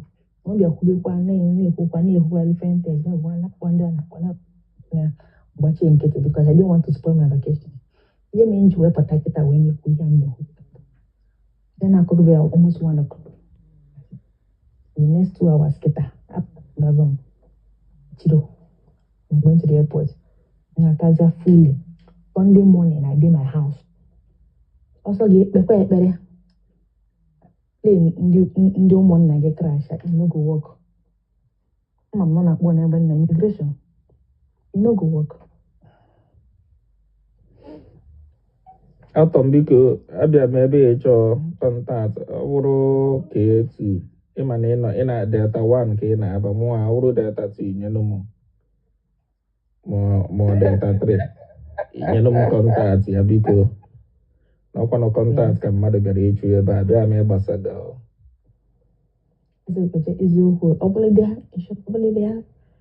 that city be very close to toilet. Ọha ka m na-ekwunu na Delta 4. ọ bụrụ na Delta 4 na inye m biko onwe nke inyere m ga-ajụ but nwanna ịnọkwa n'obodo nwa nnukwu airways latago ọkwa Britain ka ị nọ British Airways nwekwa ife niile nwanne m nke ebe riri nnite anụ abụọ m ga-agbachanụ airpeace gbaa ma Ethiopian Airline ma ihe a m ga-eji agbawa ka ebe m riri nnite anụ abụọ Marok imenwu ha nwanne m biko kotuo m ebe ahụ ịchọ ikowe m kotuo m before ọtọ m my destiny helper echenji obi ya na P-Baby na ga-enye m K1 then ọtọ m enyezie m kọntaktị m ga-eji enweta ezigbo ọrụ ha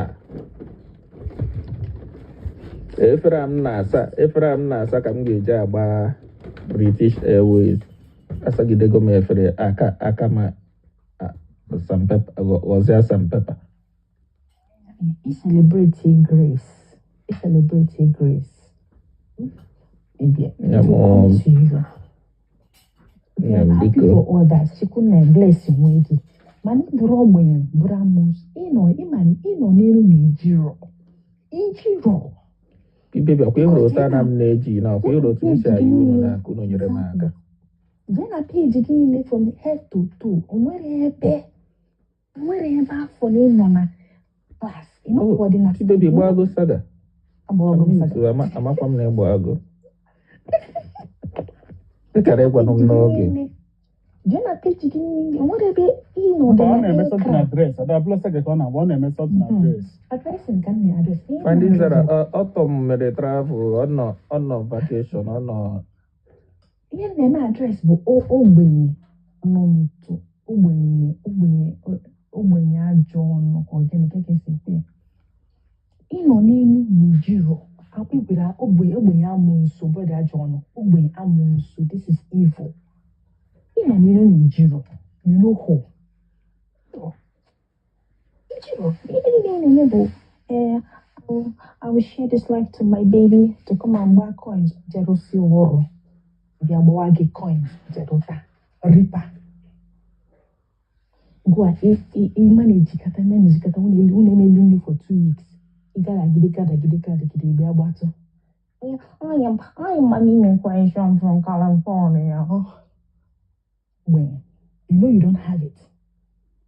Be like me, be like P-Baby. Now I'm na nwere and I'm na-ekwetekwu na nwere ọmụ. Ekwete na nwere ozi onye when I will celebrate you. Iba first class. Oh, this is nice. Congratulations. I'm also going about Delta 1. Again, your family and your children. You know how many thousands of dollars went down on if you make you free. atọ mgbe emechara ihe a ka ije nyere m kọntaktị ị ga-ejikwa special relationship gị na ndị n'Imo ahụ nye m kọntaktị ma ọ bụkwa mụ na gị ga-enwekwa problem ebe a m ga-agbakwa gị saga What of what of plane or crash. A basal crashing, basal again. Are you bringing down the plane? Who do you think you are? Who do you think you are? My friend is nwata kwọcha ebukwa n'ọgọ m bụrụ nwanne m at the same time. Nwata kwọcha ị na-asị ya wii ozi na-abata na John Bosco nọ na-akpọ this life na nke immigration nọkwa na-justify ihe niile ọ gwara P-Baby right now. You justify there. Asam, thank you. You justify there. Ngwano, ọ bụrụ na ụta ahụ nọ ihe mere eme ngwano ha nụwa n'ọgụ ha na I was spectator na we go look.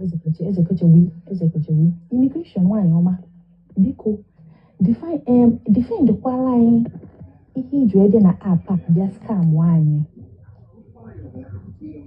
Immigration edela ebe bịa scam nwanyị si anyị na idiri ime iwe mụọ nwa iwe jee ọmụgwọ for 3 months fast because speed is important, accuracy is important. Because you're limited by time. Sorry, no problem. I may discuss here now. Watch now. Okay. Anyway, sport I play this very similar to him playing in Japan, so I'm enjoying it. I'm the name of the sport. Ọtọ biko ekwusịrị okwu ebe a biko ihe nọka njire gwakwa gị na ide omute bụ na mmanụ ịnọ vacation bifo anyị nọba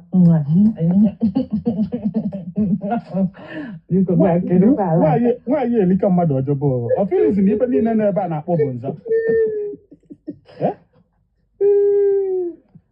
ịmana mbọsị a Ewo, Fanizar, I'm going to email him live. Okay, no problem. So instead, they do kilo. Imana Bosia, my immigration nata lomugo. When I go, I know how onye nọta akwa nwa m ngwa ngwa onye ana agba coins. Mama immigration omugwa. Ịbatago omugwa. Ana agba coins. Te powder, man, te powder. Them dusting powder na maro na na adile ose gbakasị amarụ mgbe ide arụ that day no need to fan anyị na-amụrị na-ete powder azụ nwa anyị pụrụ ụkwụ nwa anyị pụrụ closet nwa anyị pụrụ nwa anyị celebrate nwa anyị ga-agba coin anyị amaghị na immigration ji nwa wee gbuo elu anyị ọjọbọ nke ajọ ya o wee pụtazi wee fụ nke P-Baby ife ọ nwere ike iwu maka nke dị ihe na akwụ na amịakwa anyị aka na-emekọta ya ma ndị nwa ma nwa gị bịara immigration ihe n'ofit ihe nwere egije akwa ndị binye ụgwọ dị n'orit ihe nwere too small, Ipeka.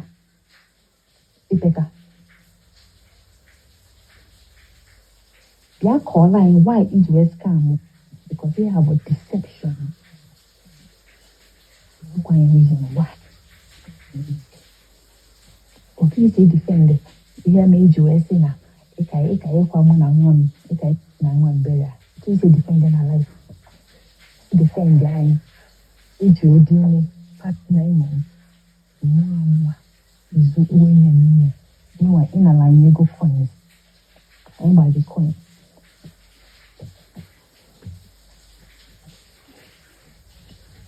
Eze kweche last born my father ka na nna n'imo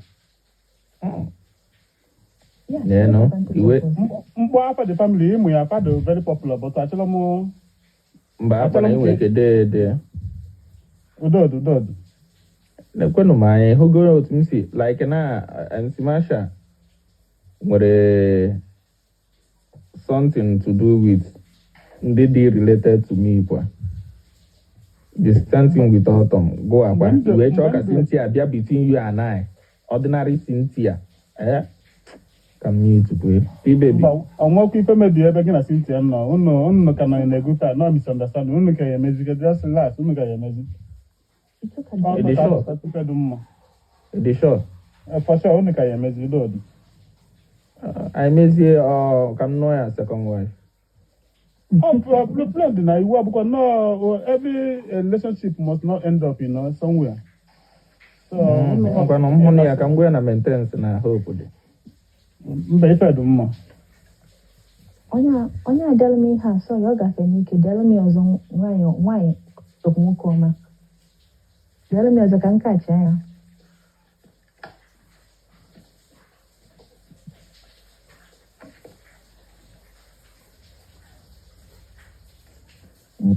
immigration lila ya ọjọọ bụ And when time faceless monkeys get out. Immigration, I'm thinking about immigration. I'm mad because in a century why I could to go because all the body I kali. A very beautiful by the bogo. lila ya ọjọọ I think I know. lila ya ọjọọ If I may, Lika. And they call not blood.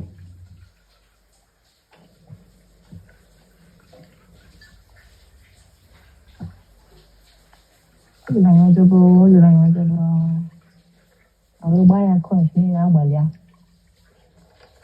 ma ndị ibebi ije niile anyụ mamịrị ka ọ gịnị mgbe a ji m asa bọtụlụ nwa m maasị m ije anyụ mamịrị nnọọ mgbe a ji m asacha bọtụlụ nwa m o liri anya ọjọọ bụ ndị niile gbasiri ya coins wee gwa nụrụ akwa nwa ya onye nụrụ akwa dị ngwa ngwa bụ onye If you got that very day that the celebration na gananya. anọ m ebe a na I did it live and direct. I was there. Hey,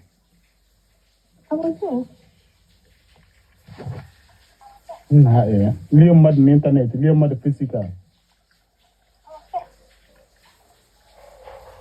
Immigration mụrụ nwa ọ jere ngwọ ọpụ na apa ọ na-achị atago m ọ nọ immigration ejikwa ya malụ m atụ ọkwa unu mana ọ nọ hie mgbe G-Point na-ekwu okwu Ọ ka na ebe a, ọ ka na here. ọ na-erespond dito nke P-Baby nke G-Point kwuru maka laịsensị kwa na certification asịghọ na ihe immigration ọ na-eme katago nke P-Baby were switch eto nke G-Point ọ ga-agba ara na nso a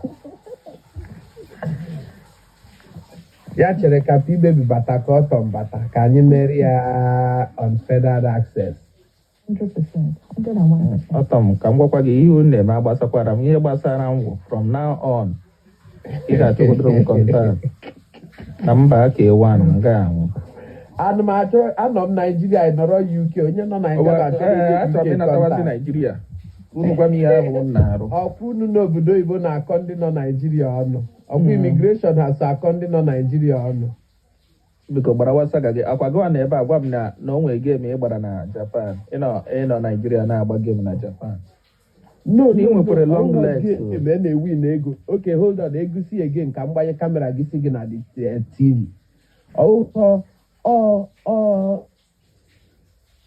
ka m play that there at the resort ntetugodoro m ọtọ nọ Naijiria agba game na Japan 1 na TikTok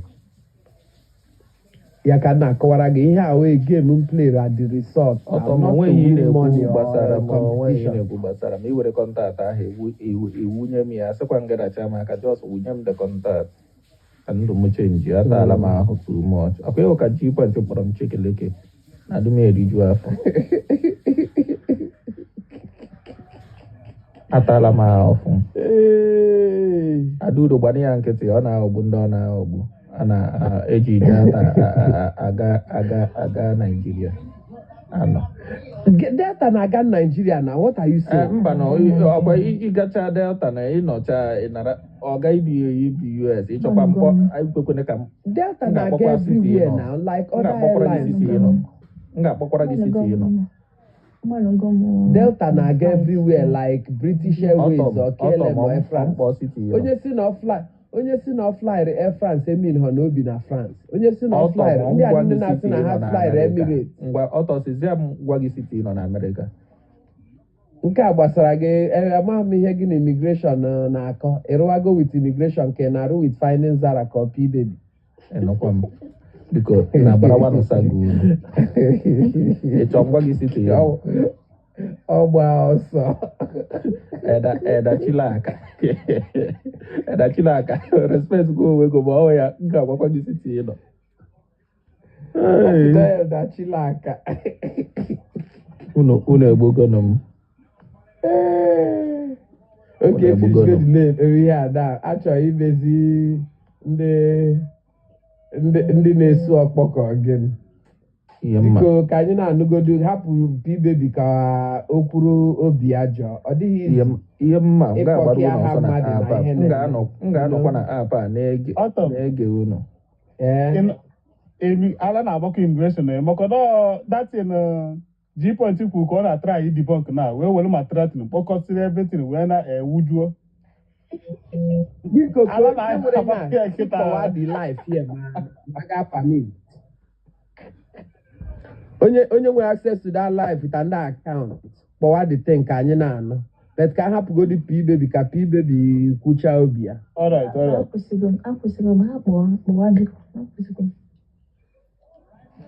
ka onye nwere second account play the thing P baby biko ị ga-ayọrọ m edachilaka. Okay, ọ na-eplay ihe ka m mute ya. Leia, here my bond.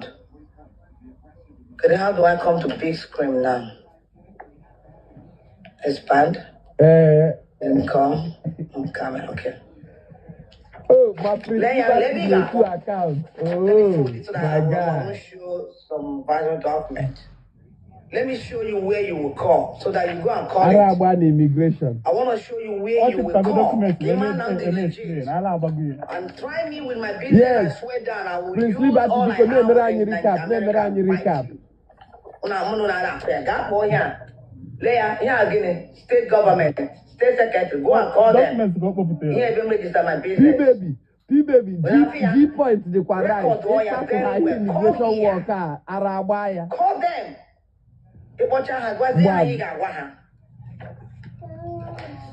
I want to tell them, state of California Secretary of State, call them. Every my business is registered.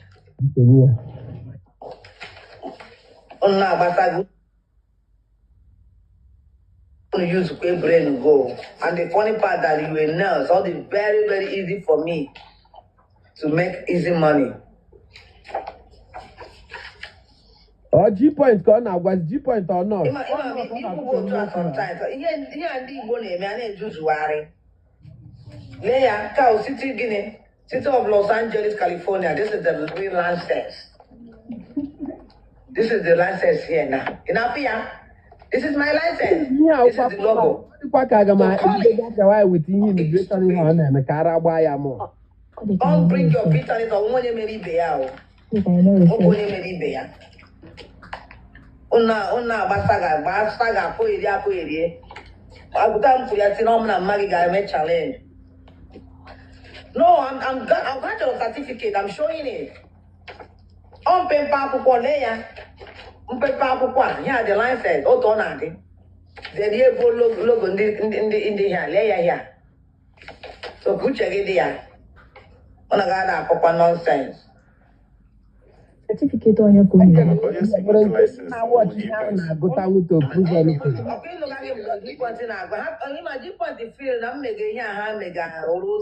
Yeah, When you why you on at Facebook now? This is why you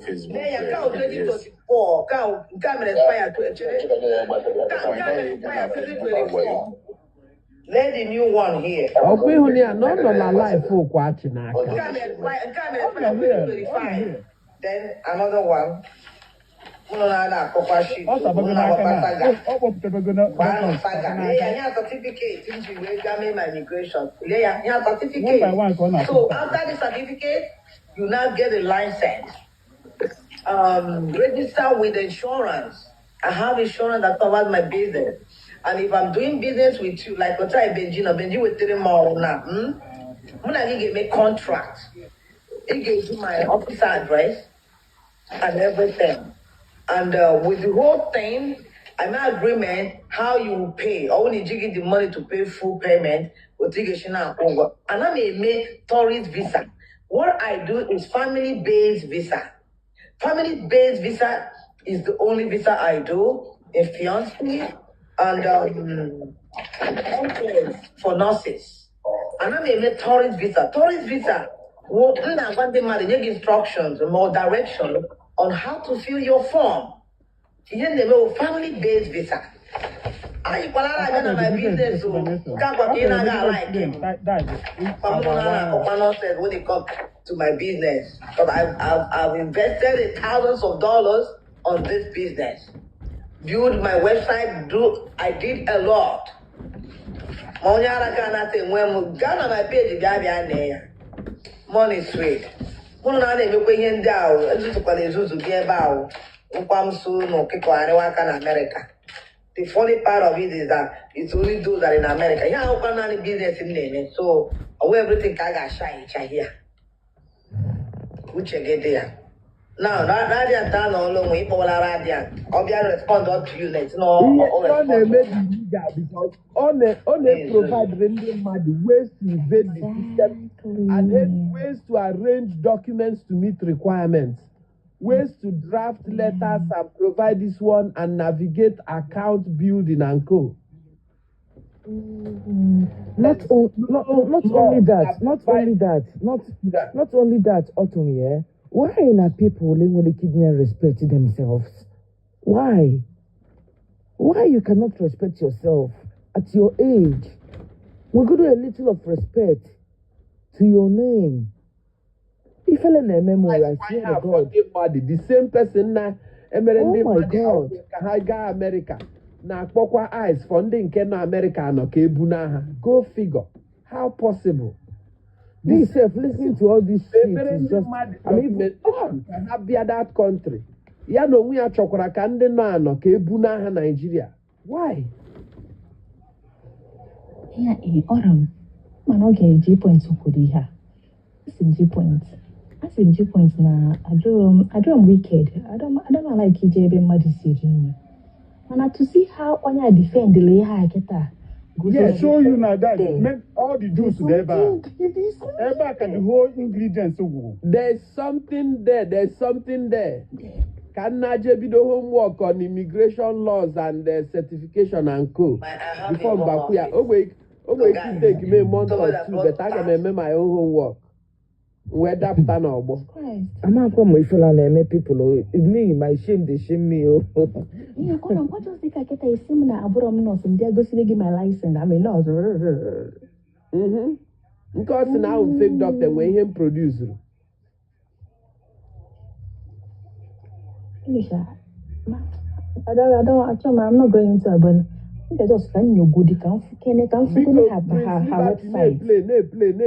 You go to her website. Can just let me just see. Yes. Because when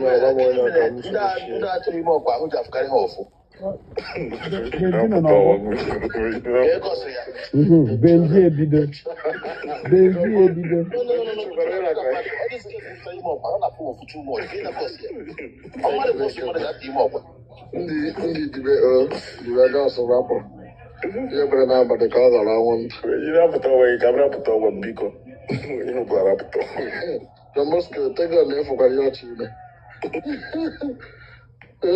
Can you imagine any plan on here? G point buyer day 1, buyer day 2, P baby buyer day 3. Oluchi buyer day 4. And you take 8 tons now buyer 1 by 1 for 7 full days. And you come moju go ma one go keep. Take 8 tons, recycle choir, the first person they did okwa. And everybody are now buyer on immigration. Now hammer on the same immigration, ara buyer. The worst part bona obido basagankie. Or not one like dent near here. Oh, let them man up there, but on Necotia. If Madu was there, no man, I read it to this in Okuna. I had happy. Can you imagine? It was a man.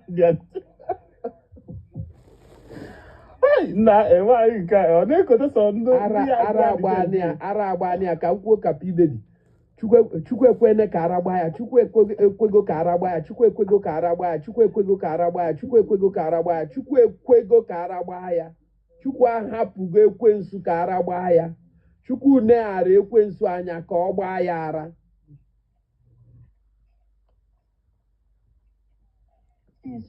Useless fool. so this was just come out go to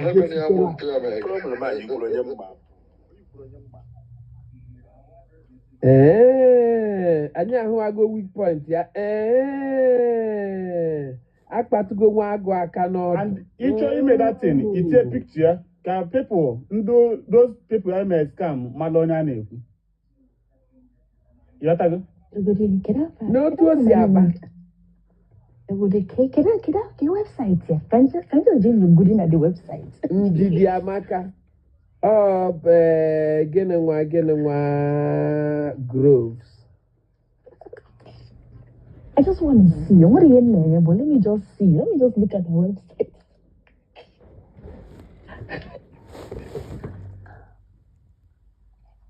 Actually, good. Let's just watch it for a So minute. now, just turn up.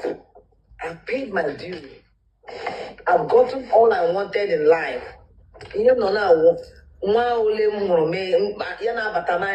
life joy. That's all I need. I don't care about whatever. You want to go? So I don't want to be stabbing it. So Henry Koya, oh no, cho, and you have me boy, the alcohol. Come on, ma'am, the legit or not. You want to go? So, yeah, got the Ocho, many my license number. Because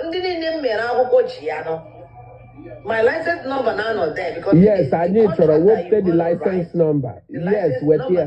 Yeah, G point the license number. It's here with here now. Go ahead with here. TikTok. Oh no, TikTok I'm very custom. I mix it up with Nigerian people. I go man on my own name and my thing. I don't know here too much. Website in the 247. Maybe applications now. People who feel it gas here. Meporum GG is more than 50 pieces who can finish it. Family combo road that was 25 family members. Check how much it is and the money not charging.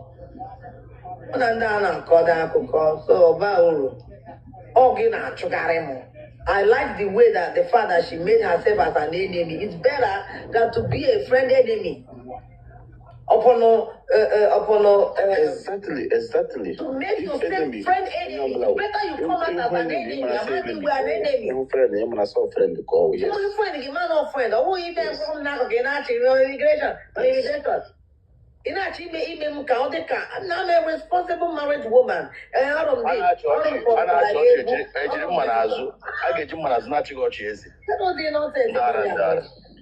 you didn't give me when I was born, I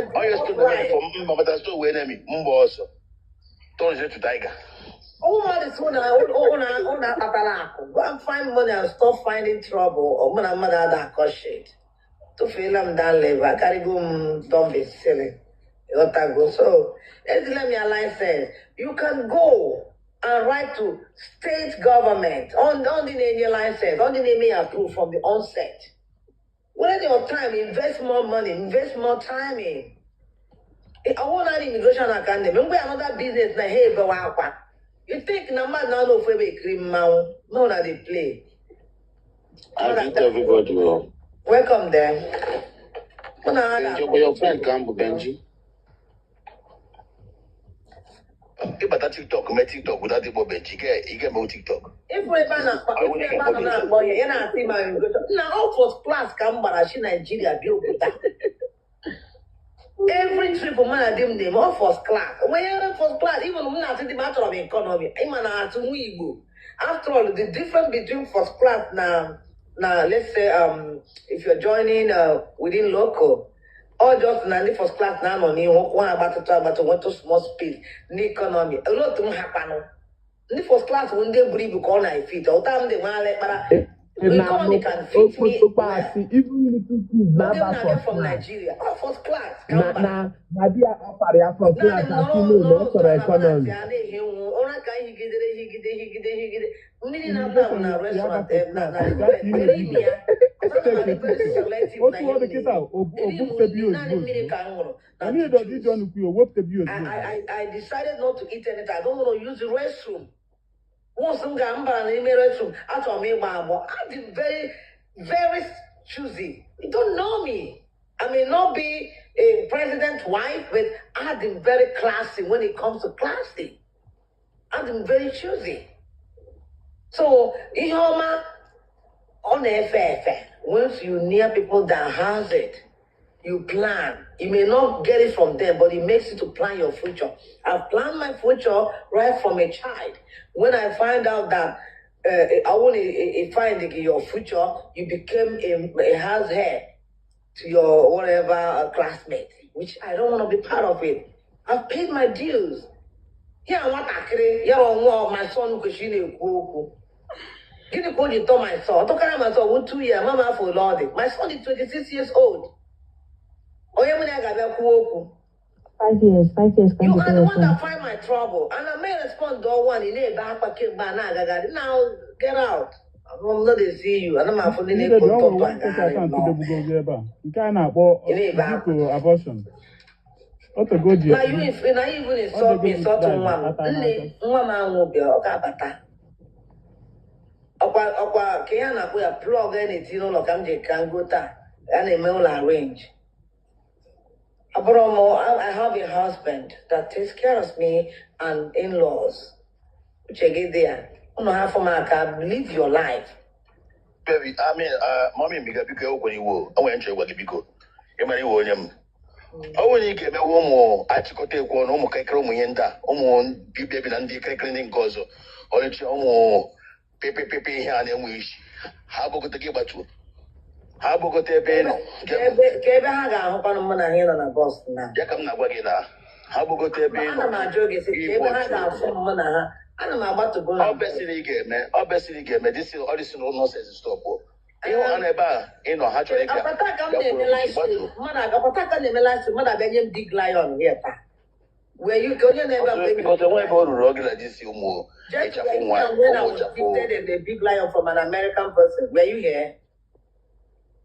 No, lion. Go you know here I'm that lion, the biggest lion here. Go you know my live stream there. These are the kind of people with good mindset.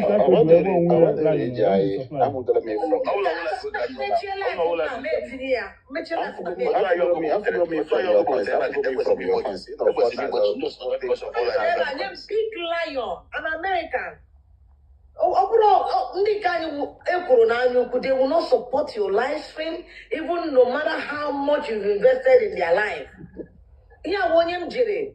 Now page on Facebook and where buy coins. Or say that is the first time on our bagoten elbows or trying back because of me. Now I chum for over 2 weeks now. I'm going to live for Copia. Today come with the only co-host. I just came back. I feel good. You want to go? My husband in a card. No, knowing fully well, I'm not who go mania. I say go move for my African people, and that's why when I do give away with all my heart.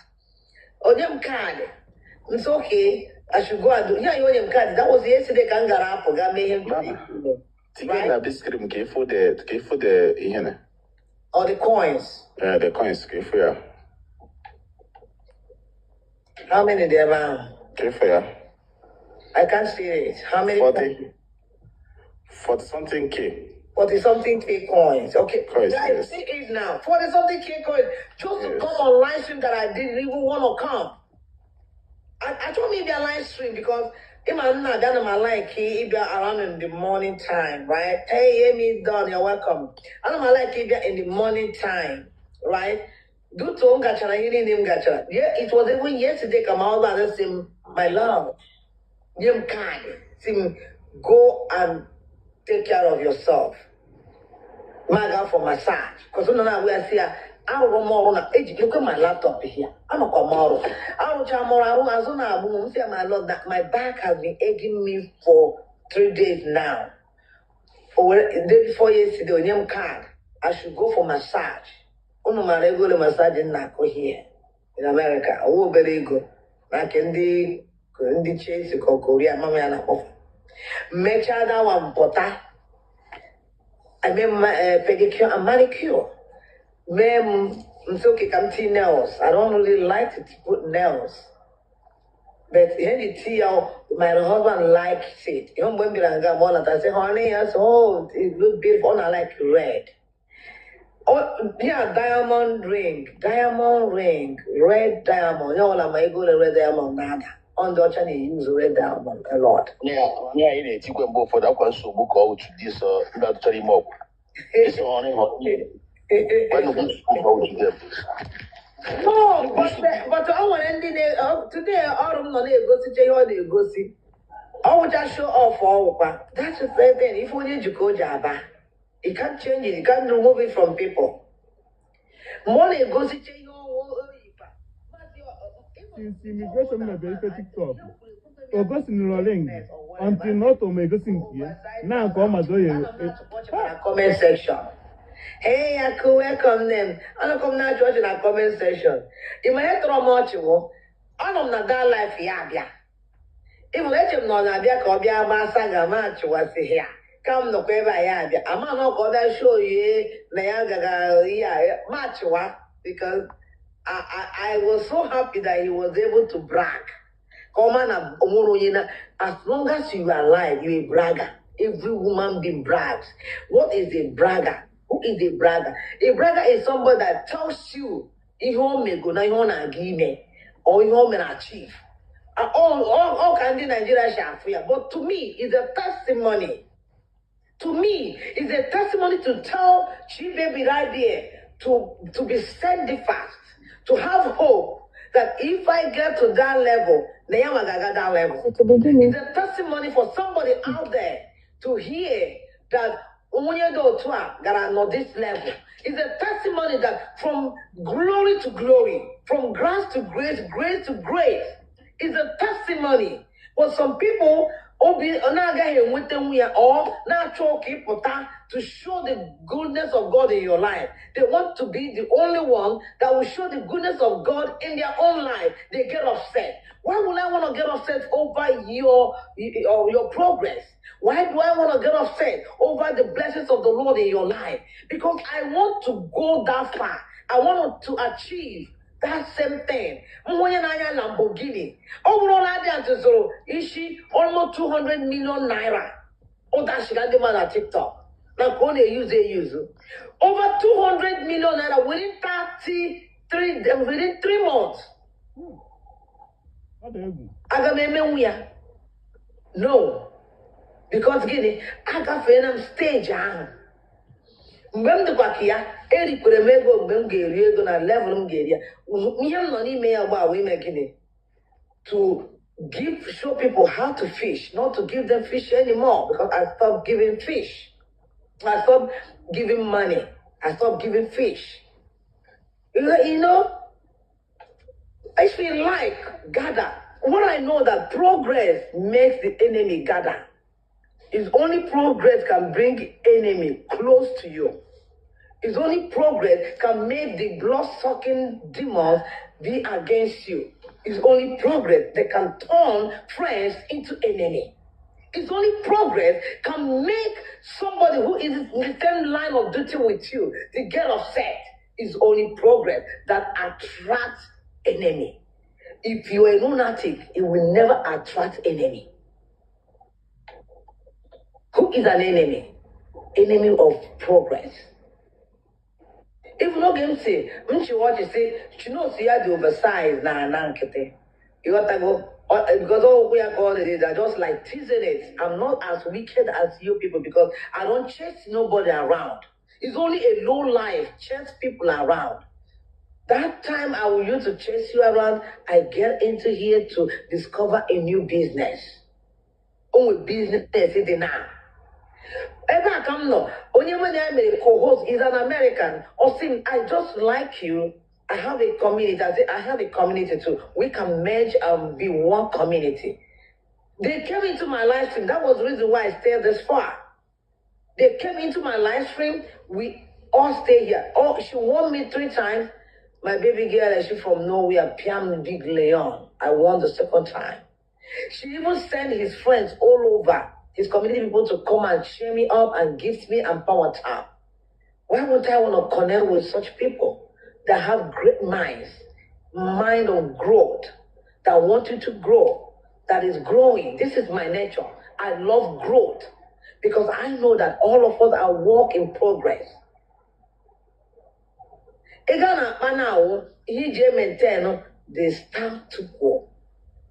And I know about the guy that they go get.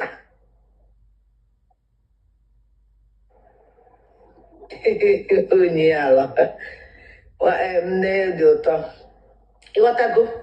Yeah, now back it up because yeah, now one now, now Brambo and outsiders because of who hearing it, Eco Tachara, Kigi, the way because he the we are on your wogi. You want to go? So I don't understand. And young Kuro, before God and man, see, Uno na welcome. Na Uno na may Uno wish you happy, safe travel. Mama, biko ka mama Chijigo ihe na-akụ na Texas bụ 12:31, 12:29. Ka m kwuru nke m biko ka ndị dị n'ala ọnsendị anụ zelụ m ka ịkwụnyelu m maybe like 5,000. Eji Sunday ya yo wa yo ma. Eji ya yo me yo na Tuesday. Because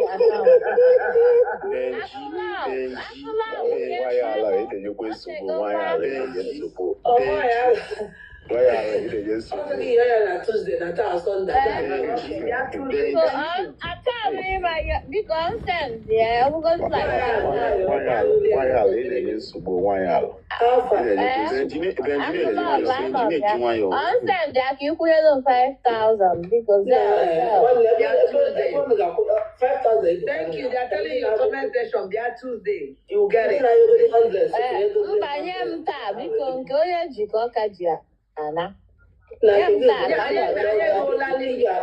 Come on Tuesday.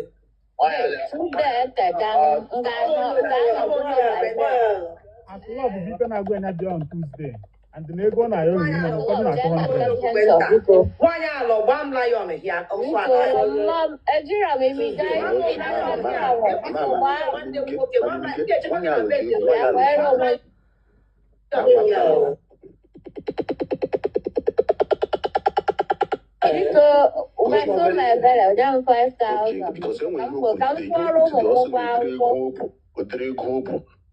Onye shiri ya da onye ga-awụcha ụkwụ so akwụkwọrọ ụmụ m ụgwọ akwụkwọ biko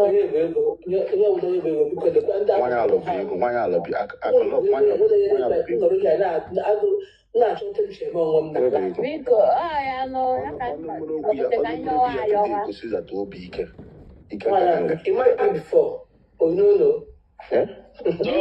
I'm not so big like this. Today, I'm not so big. Because that year, I just got mad at book. Benji 5K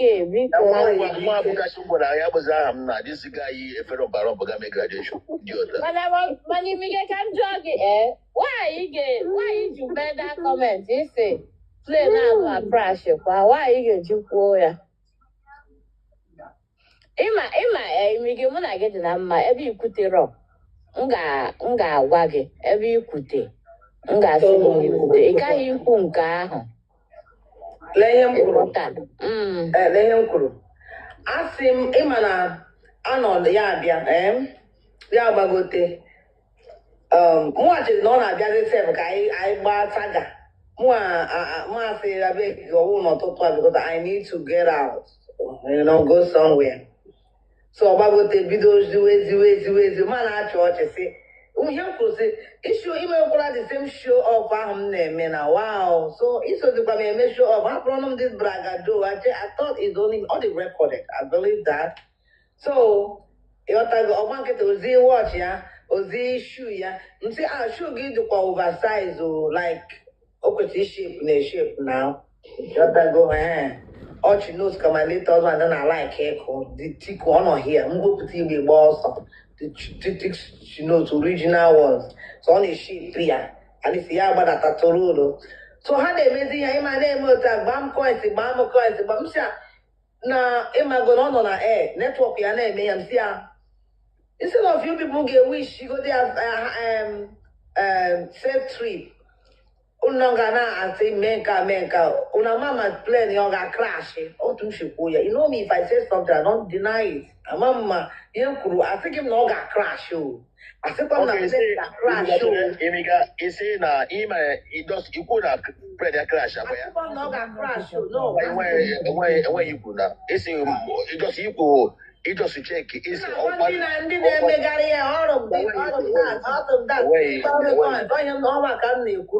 See, I told us they wish ya safe trip. Safe journey. Una no gana yara. Una mama. Una kansu kuya. Una ajite pa. I think mo na play ni aga makachuku. Ngamu na orom na emi or anybody. I don't wish anybody dead. Mamba, wait. I'm not from that. Okay. It's like I'm gonna record that. I'm not from you. Even say that I'm surprised. I'm trying to get about Otu you could I recorded it today. Okay, I'm on an iPhone. You record doya man on it. In a cook, iPhone. Okay, well, that's one of the records. Record doya like what I record. Yes. Immigration because everybody go to Ghana go when I am going to get so that much. Too much.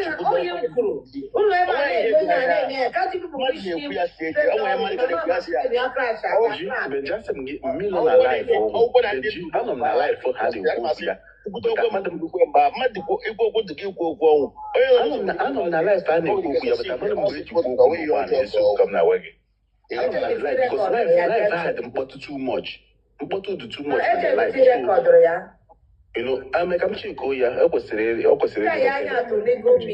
mate, the video because all that came. I want to be a play. Yeah, Matthew, I told him he had saga by what ago. I make a chick. My dad isn't an opera the record. I don't know the life, but I noticed it by Mamma. One on Bentia, because the thing that they had the noise. And more one by side among ourselves. Nugget. You could go here. I want the kind of a person. And I told you flying. You want to go? One, I told you flying.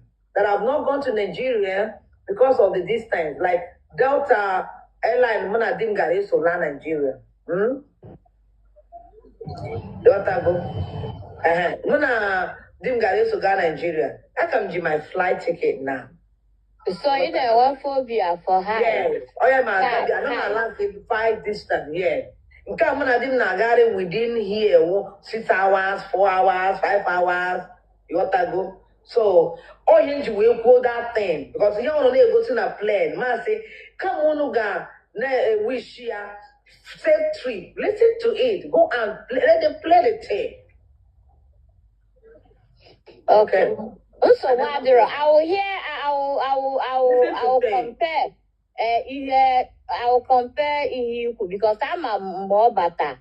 When something caught my attention, this year busy.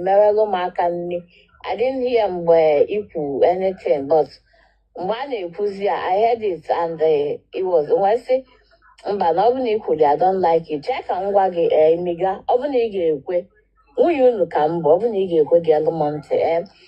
You have your right equal Kubasaga again, how an obligate equilum, weapon. You have on a baggy, turn it around while your man a weapon, familiar, rapo, my family mother too. My husband, so why all see na hapuka madaka. John Bosco to Fernando Nato buy our money gone. While I was in the plane, John Bosco to Fernando Nato buy our money gone.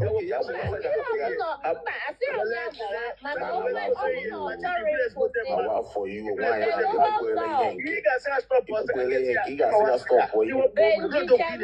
John Bosco, hold on. Listen, hold on. Get Monty. Let's have a conversation.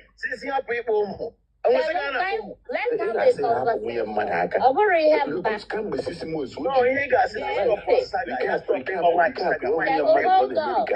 Hold on.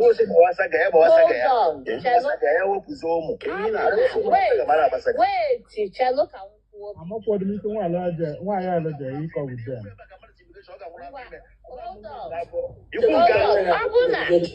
Ọ bụ na imiga chelo akụwa dịka onye ọbụla ga-ekwu ọ bụ na imiga na-akpụ ya ọtọ ma na-akpọkụ ya back na-akpụ ya wit ihe ọ na-ekwu n'ọnụ ya she has her right to respond back to Autumn but ihe mere ya bụ na ọ na-respond back ya were ihe nyanwa na-ekwu n'ọnụ wee na-agwụ ya okwu ya dowegodi ihe gbasara family on the side. Then ọ bụ na ha na-abụ fil na ha na-abụ ama akwụsị ya azụ okenye ha na-abọbụ maka okenye na-eji aka ya duo onwe ya ọdụ ọ ihe dị in this life mana ha na-abụ fil na ha ma akwụsị ya then they can continue enweghị ha anyị tụnyere ya mana si wepụ ụmụ a na-ahapụ ụmụ na saga ịkọ ọnụ wee kọ ọnụ mba ọ dịrọ mma otu amịna gị nọ na otu amịna gị nọ na mama onye nwe m onye ngwa sọgba amịna gị na-eme gị sapa aka mama aka ntị ihe ọbara n'aka mpịawa gị isi mba enwerọkwana ihe mụ na gị ga-eji mee kata wee bịa kpụkọsịwa oche enye gị stasis ya were aka ntị maa m ịma m aka ntị ihe ọbara rụ maka mpịawa gị isi ozugbo ozugbo enwere m understand bụ na ewepụgodi ndị ahụ because ihe a bụ like otu a nọ my family ụmụ m bụ my protection because atara m akwụkwọ mụọ ha I have to protect them with everything nwe they are my word I have to protect them with everything nwe and all that so ewepụ those part ọ bụ na ọ bịa na-akụ ya na shoe ya dịka nke ajibusu na shoe ya dịka nke atani it's okay. Ihe a bụ directly to the man not ọbịa ọkpọta family ya na ha ga-anwụ na ha ga-eme nka then ọ bụ na the man na onwe ya na-abịakwa na-akpọ family imigo na-asị na ọmalịcha di ya ha n'ihi ga-anwụ ịma na ebe ahụ ka mụnwa ga-agbagozi mgbago ngwakwa ọtọm nke m ga-agwa ya because anọrọ m ibigheri aka adị m ebigheri aka a na-ebigheri mụnwa kwụ na eziokwu the only part na-ewe m iwe bụ na imiga kpọkwanara ụmụ ma nke ọ na-akpọ ụmụ onye ụmụ ọlụchi ọ na-ewute m n'ọbala so mụ ama nkwụkwanụ mmadụ akpọwa ụmụ ya onye ahụ kpọọ m ga-agwaga ebe ahụ gwa onye ahụ m chọrọ ihe a ga-eme bụ akpọọ m iyi asịrọ m na mba ashawo onwe ihe ọzọ a na-akpọ na app ọ ihe a na-akpọ m akpọọ m ya mana I will stand on it so mụnwa nwunye ha ka m bụ ha na-anụ m n'Abia steeti igbugo na nke ọtọm gee m ntị na igbugo na nke ọtọm o mepere abụ igbugo na nke ya ị jụọ ya chere nwaanyị ọma igbugo na nke ọtọm ị jụọ ya sị ya gịnị na-esere ha na imigreshọn na gịnị wụ nsogbu gịnị kọsụ nsogbu ya dọrọ ọkọchara gị ga-ejuzi ya kedu ihe nwere ike ime ka udo dị n'ebe ha abụọ ka ọ bụ ị na-akpọ imigreshọn ọnụ aha mekọsị imigreshọn nwunye mmadụ ọ ihe ị ga-eme ma ọ bụrụ ị chọrọ udo n'eziokwu na udo ka ị chọrọ fọm obi gị na udo ka gụwa chọrọ n'obi gị ihe ka n'ime ihe ị ga-eme na ahụ ịga na nke ọtọm jụọ ya gịnị bụ esemokwu gịnị mere o ji akpọrọ isi ụmụaka adị na-achọkwa udo udo mụa na-achọ bụ ka ewepụ famili so imiga nọhie ọma mgbe ike gwụrụ ya ọ kwụsị and ọtọm n'onwe ya ma mgbe ike gwụrụ ya ọ kwụsị isi na anyị nwa anyị niile na-akpa enwe ike ibu udo mama nne dị ụtọ a bụ friend enemy anyị establish gwe ya fa ihe ahụ na-ekwu n'ike anyị niile nwere ike ibu udo ahụ so isi nwa nọhie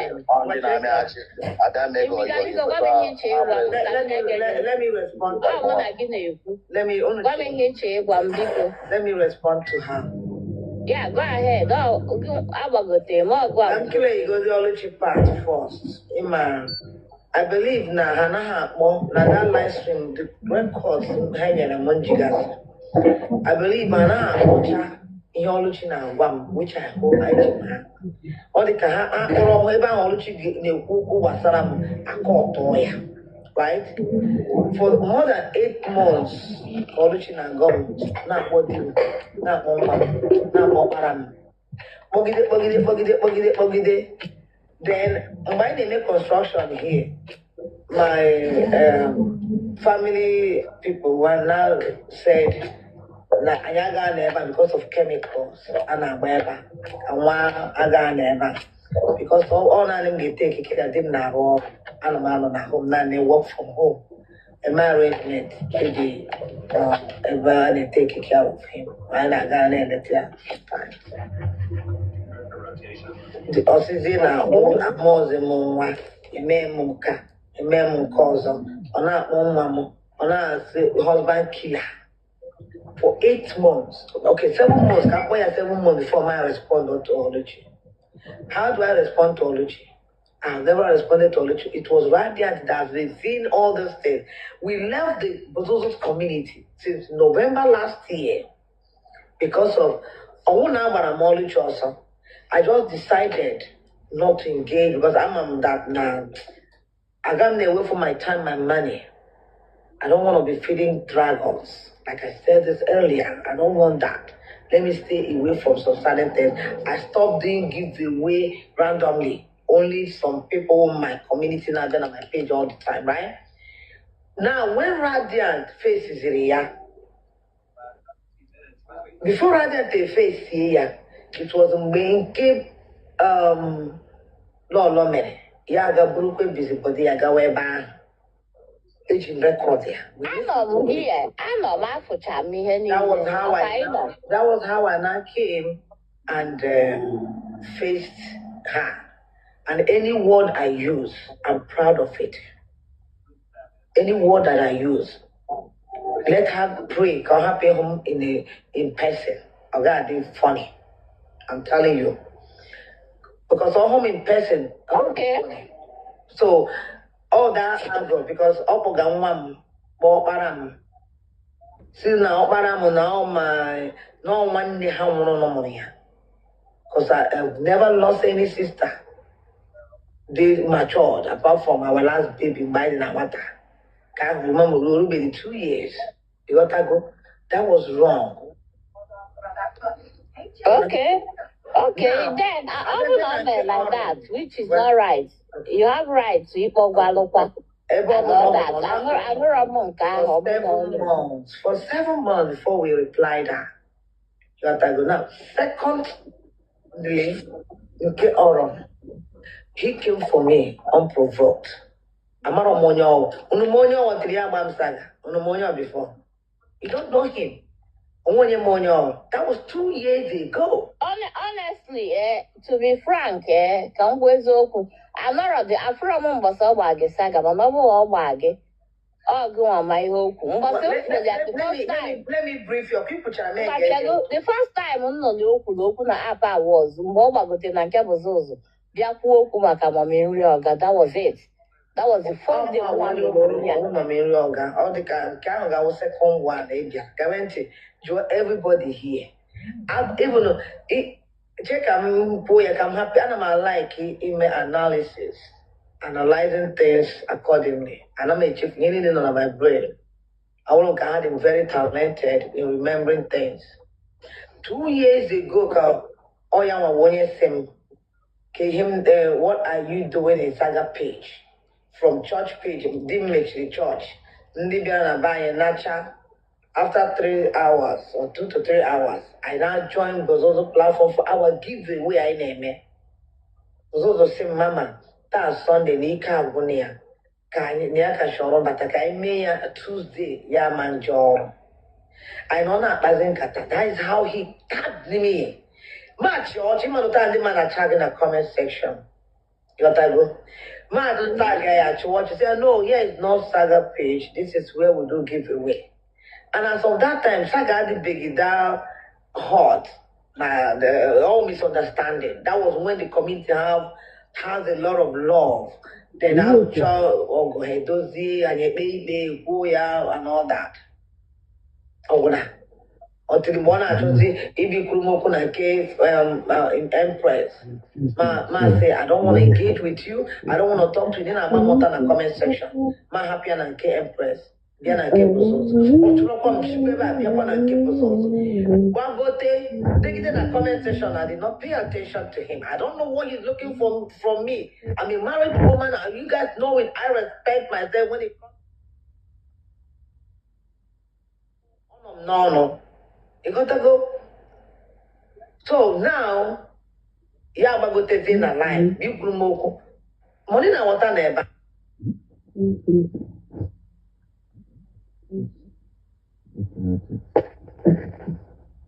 What was you thinking her looking at it? Why did it say the hard anyway? It was very possible.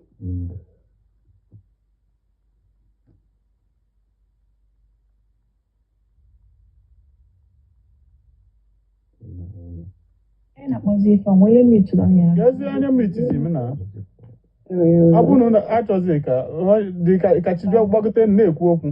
ọ dị ka ọkachikachi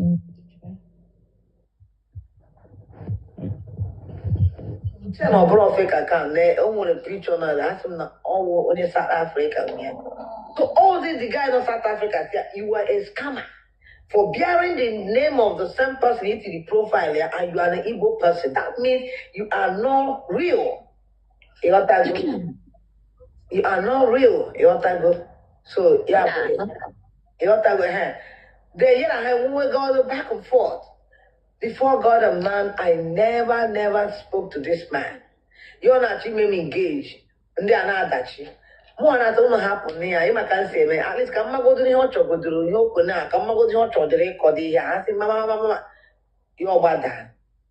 Most of that, I am going to pay again. Say, I cannot be in the mud with you people. But now, I ain't trying to the mud, including here, but they came one of the neighbors said, you about that day in the comment section, and he disappeared for a long time. One year for that. Look at that one day, we can see my mom as a child.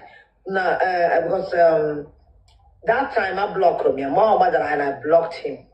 Or he did not identify somebody, in a way, block or yeah. Not one them say, Amazimo, it is a man for the guy. She child will take one out, okay, this guy not it. Now, well, maybe you're gonna another live stream because also now you don't want to be in the mud with us. They on a page, he disappeared. All the among them, the issue, Amaka, Radiant, all these things was happening. Yeah, Daisy, immigration that cannot speak grammar. Only they only did some certain things. But you can know so mama, you a check a profile, all the dark, what to the motor, one or any identity, more a couple. I know the motor, home now phone. Now when I came finding that now, I'm saying, now you go, now I said, what's going on? I can't taste it. My bad on a FIP, and you couldn't Ulu sound was very familiar. Maybe, yeah, Ulu sound, not actually recall the voice, but that time. Say, I'm going to come again, say, they debate. And nicely, you. That I go. So, much nicely. I'm actually can Mary explain. You don't know what we can't buy on the channel full knowledge of what is going on. So, Masia Kai, everybody know there. Masia Kai Tinyeze debate. Omagote Kobia Mekonachi, even one saga, Kobaria, my people are Magote. Monia, you can't talk to Mama. So, Anazia Kay Hochoma. Obada no ge kuru money uku. So more poor. I would say more. Now the mama did is spiritually a lot. The thing that dropped in my mind that this is summer. It's summer? How come? What is going on? Okay. Then March that back. See ya. Nah, it was summer. That was your account before. Right? Magowa Stevie now. So, that's no bro summer. I don't make you confirm an oil with the summer. So it was summer. And because I blocked him, and check not kind of block him, that I blocked him. Say, you are back. Say, okay. Now, can I hold all the thing on 25th December? That time, Nani Magana around. Yeah, December, no Ghana on 25th, so not getting up with the family. It's okay. You all joke. The Yana Ghana here with the family, yeah, but I'm saying more again with time. Then, only you could moderator. You know, you're moderator, not moderator. I'm a plan here to plant hate. Yeah, you can only plant it within people that just will be, that are haters. You can't plant it in every heart of everybody. I've gone too far, 5 years into 6 years now, and I've been doing good. That's all I've been doing. Besides that, nothing. Besides that, nothing. So, Marcia, okay. Instead of you know, behind your page, maybe my co-host. You know, on a cameraman on a camera, so that also now they made you know when you could chat GPT. Me, chat GPT kwa. I download all the chat GPT on my laptop because my school I didn't mind allow it. So for me not to be tempted to do that, I didn't download that. So maybe I say now all of the only option. You have to be on your camera and all that. Map one. Amazimo few I am buying to New Year, I think so, after 25th. I'm here na apatana life, ma ho na son of God na okuya nebe, ma land ya. Lokuya neba. Yana ikusi no, I'm here akoga because I want to tell me akoga. I'm here son of God iku. Nanya mbagote I'm moderator ba mbia ho na na-ekwu okwu. So I don't know what was happening. Anyị ekwu okwu ọzọ. A na-asị na mkparịrị ya nwa need a plant in the heart of Son of God like onwe ihe m kwuru. Ịnwa bụ n'ọbịa twist way anyị ma njakịrị koko were njakịrị ahụ twist way ya nnọọ onye ahụta ya na ọ bụ ihe na-ekwesịrọ ka e kwuo like we can't be free to vibe with each other anymore. That was what happened. This young man.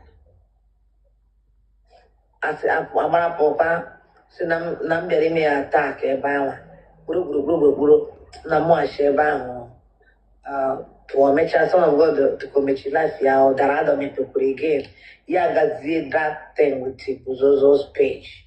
I did not go there. I did not even listen to it. I didn't even know what he said because I do not want to go there and send a request and money and one change of words because the more on here, it may happen like that. Because after all, all boys to money attack, not me. Oklahoma for a scammer, not me. Gotta go. Also, Bogacha. Mother, one sim nanly, people are. I never pay my live stream. I don't know my live stream. The money go back. Benjamin so bad and also now bad no you look to talk to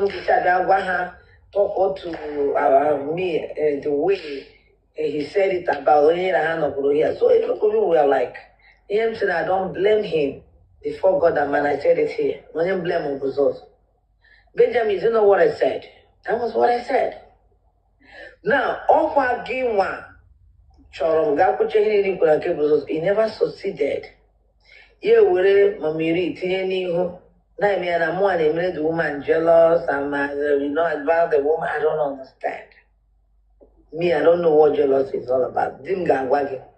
Even though I didn't now, I will gladly walk out. I could knock. And he knows that. So I can give what you give me back. That's my nature. In your love, many love, in abundance. That was the thing. In your man, my ankete. See what? Everyone will go and tag him in the comment section. See, everyone you also want him to ask the MC Marshall to call me out. Now make a consultation. It you can screenshot. Okay, about the immigration should take it as mine. Now let him not from me. Only man na one bogobia, neighbor I mean, you might pia because them put hands down, believe or blow top. And them say no, believe, mandin chete, mandin na man. And when time for those kind of friendship, when they do, in Lunia, say the guy drive, listen, dig on your house, wait a mother. Mama, immigration can join you, or Biano go like Bian box, Bian now one game. No. Okay. Just Kaho, just or come way, Okusaga, Imagana. I never said no bala menu. I never said that before. I can't even say that. I never said that. So then no, you said it's not actually you know not actually I'm not now I record my life more blood and I'm again here. I'm again here. Oh yeah, want like any life more money record them for what? On try bro or bro on to me I'm on intention 7 him like say now I'm not here now. People, you don't like the person and you always follow the person around. Don't volunteer. Oh no, people, Abi. I won't grab anybody his intentions. So now, upon all those things that he did, I never said anything. You know what I'm saying? Immigration should take it as mine. I was seeing them. Even when Mawataran picture, he opened his picture, his camera. Like a son of God. What I go? No, Zinko, no, it's good to explain. I can't explain. I'm explaining to a lot of people here that needs to hear it. And I believe anywhere they are listening. I will not give them explain now. When she explain them when she said. Because I'm on TikTok. I hear them when she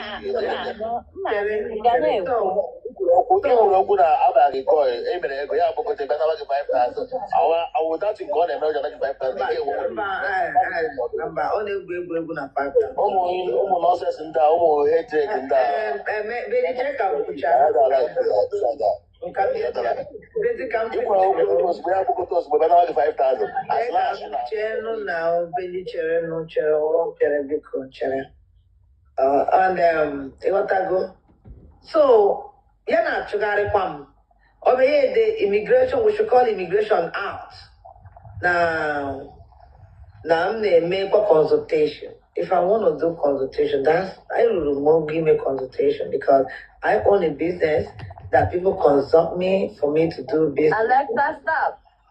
Okay. So stop. Now. No, sorry, name. I am not. I know I'm not gonna get upset. True talk. I'm not through the truth teller. I'm not gonna get upset. Okay. So now, Mabia, I'm wearing that picture for over a month, or maybe like a month or 2 weeks, a month into 3 weeks, right? Let me say 3 weeks into a month.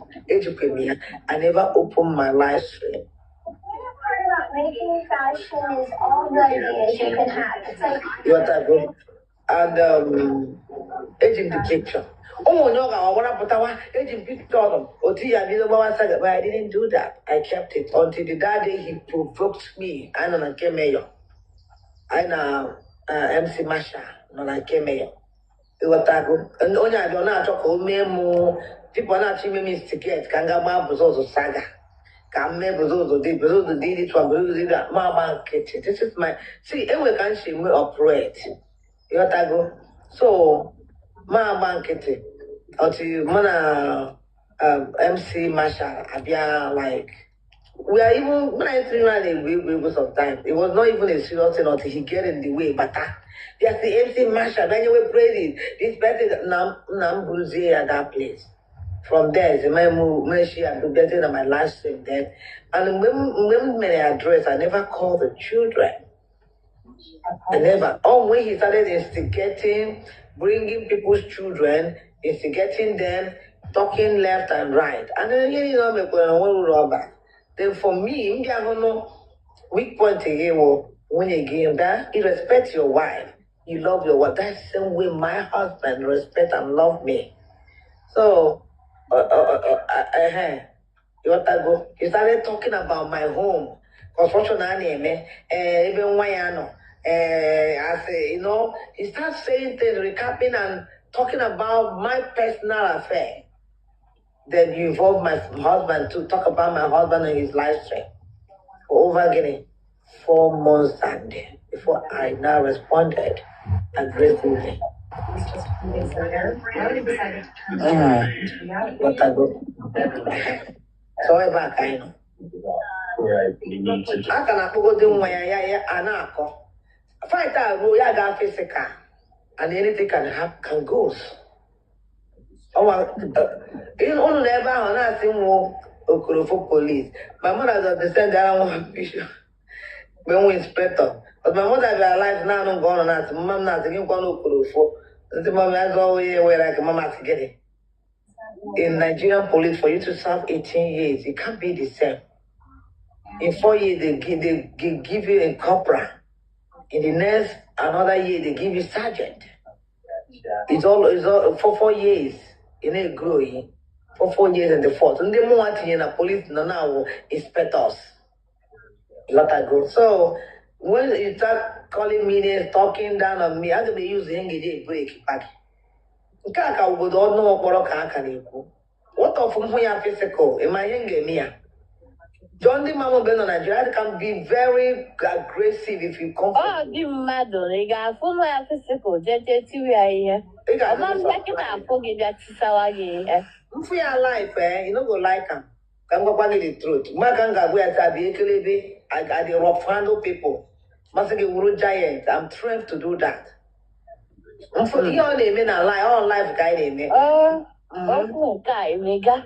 I'll go to open and key got to too deep. Go check it there. I can't go to the family and I call. Wow.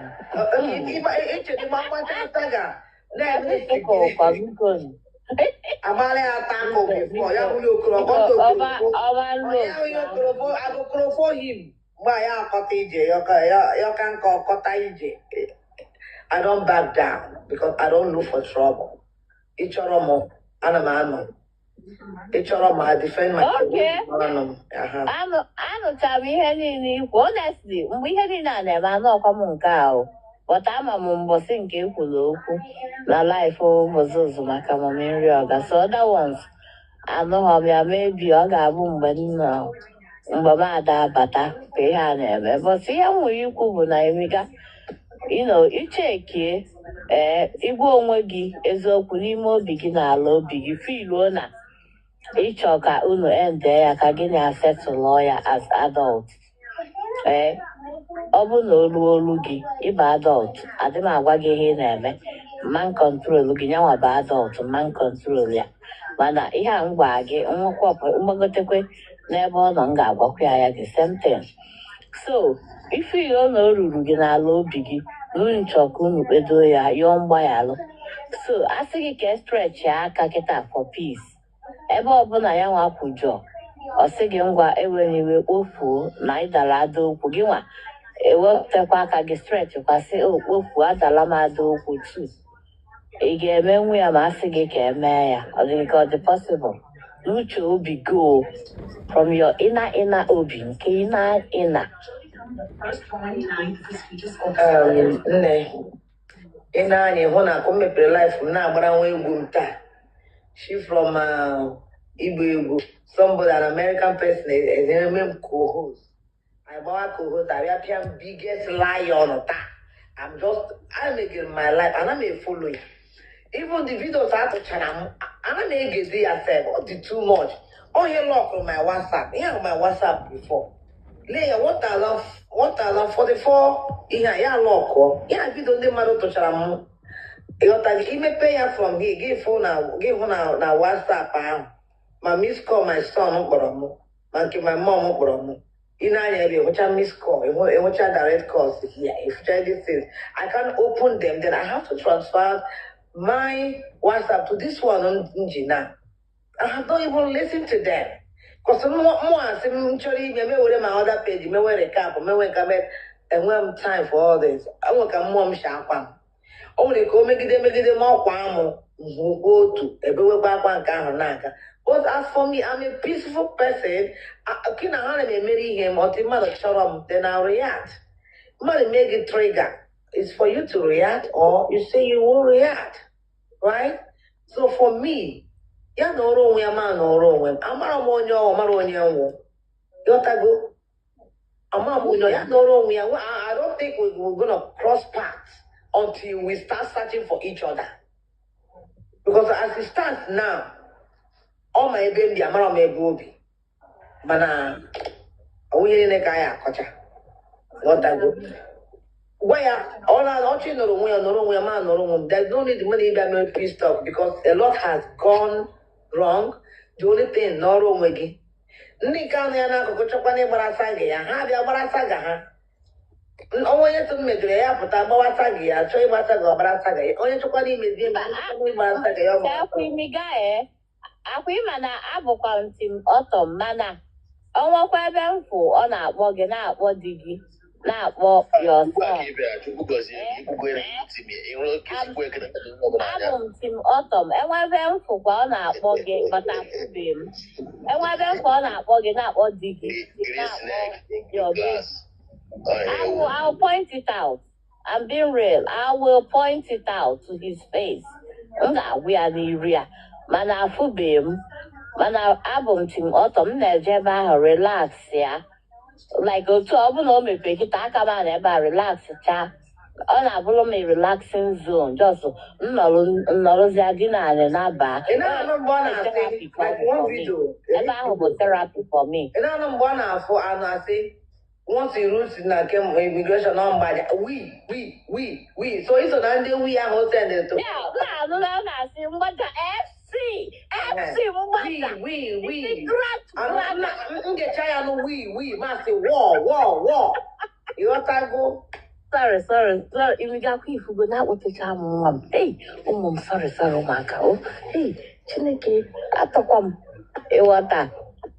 Don't worry, just biko butuo na ihe niile ga-adịcha mma. That's my own belief, Nke mụ na-ayọ bụ ụmụ siwepụgodi family. Ọhịa mụ na-ayọ. So, nna ọkwa ebe ahụ ọ na-ekwu ya. Definitely, m ga-awụ ya, biko. Oh, hey, ụmụ nga gị egbuola m egbu imega. Imiga ka m gwa gị ya, ọgwụ gị na-atọ more than 3 months or 4 months. And what people will say, and Dr. Nego will steady in very, very bad way. Moderator, block. What was in these are our sister, Peperono, say, Autumn, Osigo, or you are William Mado. You might be block smart, block, I'm a Mihona, or you will almost na-aga blọk m. Biko na-agwa m ụmụ nga gị chọrọ ịtanwu atanwu na kọment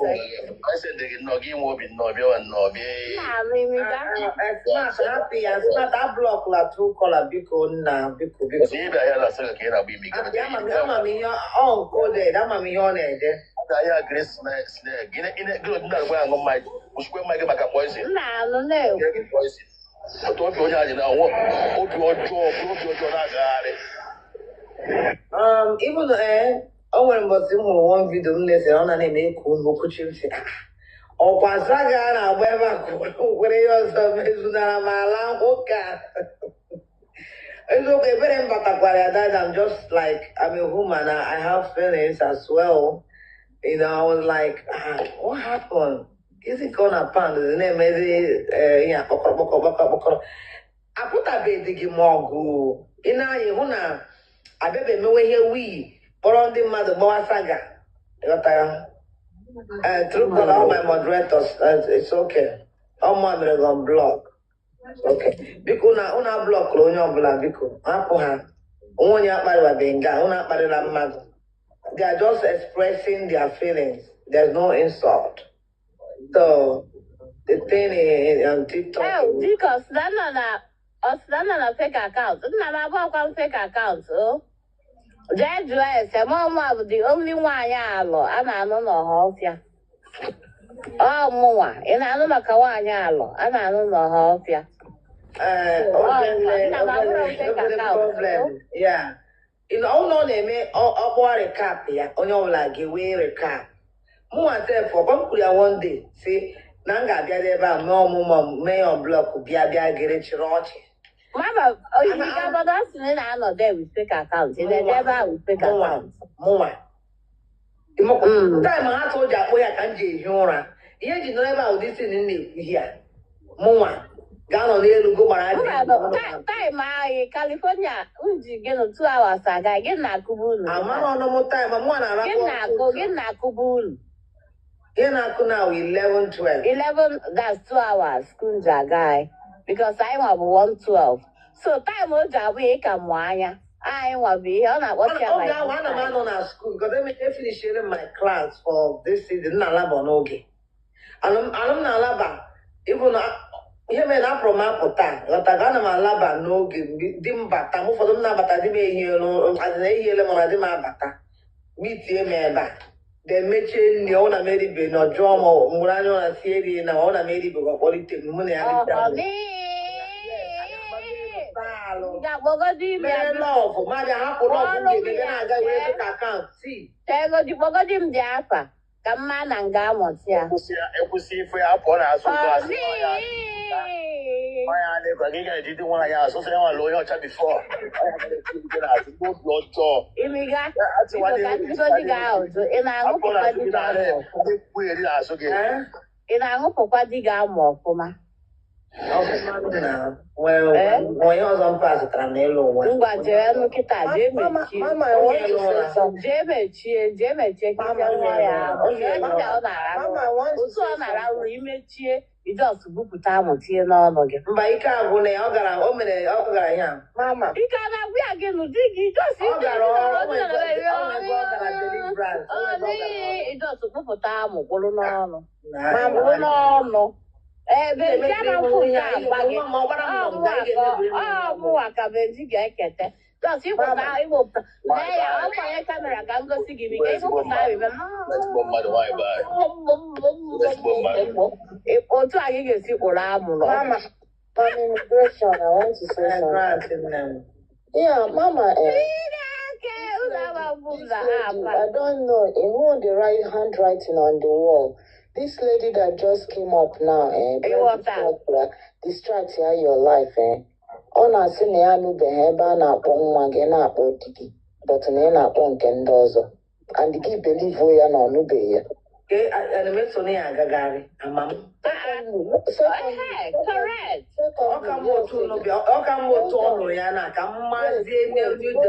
Mama, let me tell you, you don't need, sometimes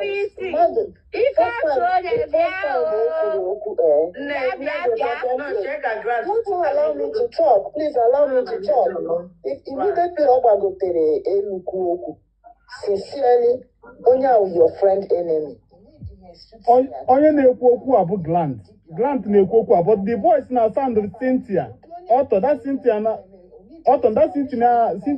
ị na-ekwu okwu ya before. They are born at this platform in the morning. No, go there.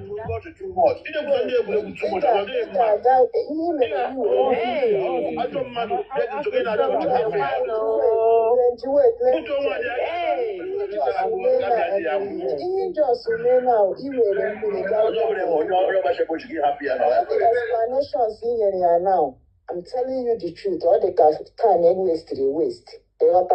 So ọ na-anọ na platforms ma ndị ọsị na ya wụ tim ha na-anọdị a na-agba gị saga na-ekwu onwebeghị mgbe o distraktịrị ha otu ọ bịara hia na-ajụ gị nke a na-ajụ gị nke a onwebeghị mgbe ọ jụrụ ha sị ha nke o mekwere nke emeghị na ha na-asa ya etu osi asa gị so why would she now come here now na-asị gị nke a ga-akpụ n'oge emekwere nke a mana ọ na-anọdị a na-akpọ di gị na igburu di gị na nwa gị nwụkwa nke isi ọ dịghị mma udu ndị a bịa gị hapụ ha n'ọrụ onwe gị ọ bụ si na ya na ndị ahụ dị na mma ihe ọ na-agwa gị na-eweta aka pisi ya ga-agwawa ndị ahụ ka ha mere dị tin ịghọta na ya hapụ gị ọnwụ ya bịa ihe na ọ gụcha gị ọnụ na ọ pụkwa dị anaghị ma nke ọ ga-agwa ha ịghọta na eme m ga expect na ị ga-anọ bịa na-eme explanation niile a ndị people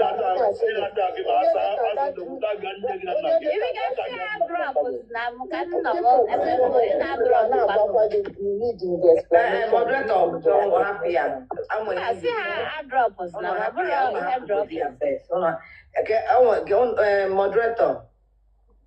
Una drop, yeah, moderator. Oh, true teller, you think I'm making mockery of her? Why would I make mockery of her? Exactly. True teller, you're right. You're right. She's making mockery of her. Because I can't Immigration. understand the law. So, this lady now. I'm making you watch am now. This lady Trust me, I'll watch out for. Unu chere geenụ nụ ntị ka enye ya ebe ọbụla m fụ ọkpọrọ ya abụọkwa ndị ọzọ unu hapụ ya gee ntị. As ọtọmpọ version ọ dị gị na nwa gị, I will personally talk to him. But afụnụbeghị m ebe ọ kpọrọ ya. Ama m na ọ na-ekwu ọ na-eme recap ya. Ọ jọs ihe ị na-ekwu n'ọnụ ka o ji eme gị recap. Ọ kpọbeghị di gị, ọ kpọbeghị nwa gị, mana o kwuo ya, watch me out, I will come for him. M ga-agwa ya okwu. See, I don't do such because I'm na makwa ihe okenye azụrụ ya azụ ọma nkwu such a thing mana okwu ya m ga-ekwuri okwu anụchago m ka m gwa gị ihe niile ikwu gwa m ọ bụrụ naanị ma ọ kpọrọ nwa ma ọ kpọọ di m, as long as he continue trying to saga me or twisting my recap like mbịa ma nkata wete ndị mmadụ o mee recap ọ na-ebugharị my recap a ga-ebugharịkwa ndụ ya otu ahụ unu na-abụ na-akpọ n'onwu na ị na-abịa ọ na-akpọkwa so it's better take and gwa gị my rules too. It's better either na ọ hapụrụ m aka or otu m ga-esi gbasa ga m onwe onye ọ gbasara. I can go physical if I want. Yọta babe. So all the thing. I want to I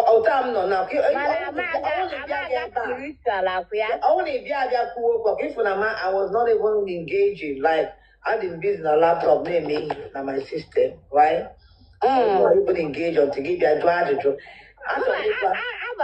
Before I'm a welcome being able to tell your certificate. I'm just like doing it because I play here back. Now I say baby na ya want to go over check again now. How they talk about my company, my business. You want to go? So now why you boy Nando Yapo to verify what's your first name and last name. I am a big fish that I don't hide. So if I'm not real, I will not come and show my face. I will not come. They're gonna page him, go and check. How many of them just only to come when he keep post to the house? He came here, or me post. So that boy he post to me on my page na TikTok here. Come on me now, post. Why I posted it? I don't know why he sent me the video. Because all of the phone, not like again, you're on one place after the thousands of people you have. You got to go. So over the Chetunam, you got to go. So you're not cheap again the man again and oh I can't say me upright. Not like everybody opportunity. Not like in your mother. Although only for clarity, I give that clarity. This is my nature. True teller na afọ kwa mo ana na apa mana afunubekwa mo honestly. Ana na apa. Abala ko si awe do na yimere. Yimere bia chere nji biga. So ana na apa true teller na afunube mo. Chere kambia, chere.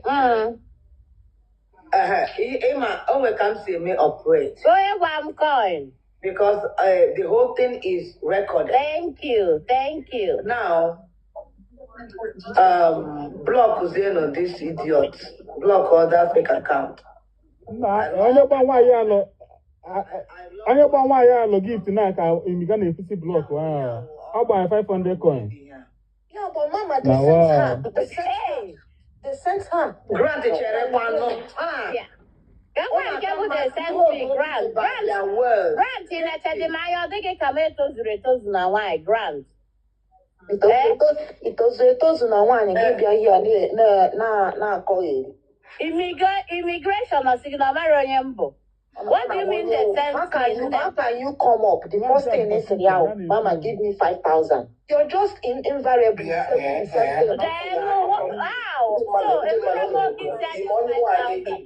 So mmadụ nwere ike ịbịa bịa bịa kwuo something with Ilos as friend ya. Gịnị nọ ya n'instigate war? Gịnị nọ ya n'instigate?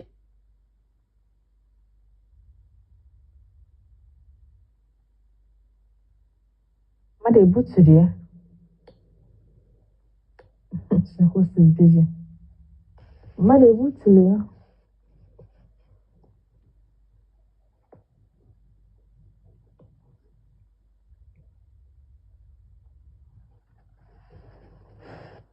Ụkwachina ka mmadụ ebuturu ya.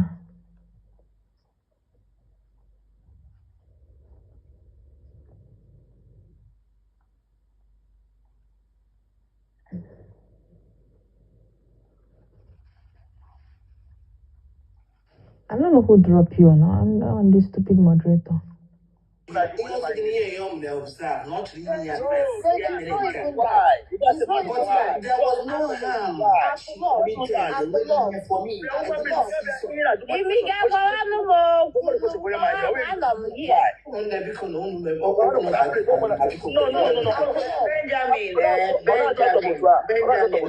Benjamin, listen. Get on to only one thing, listen. I'm here.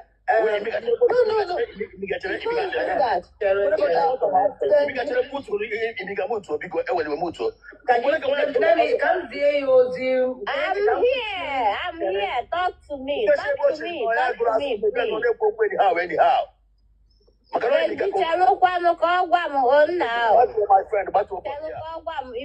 ahead. Go on. Wendy, Emma. Went to your temple. This is the reason why open and valley. This is the reason why I'm always Benjamin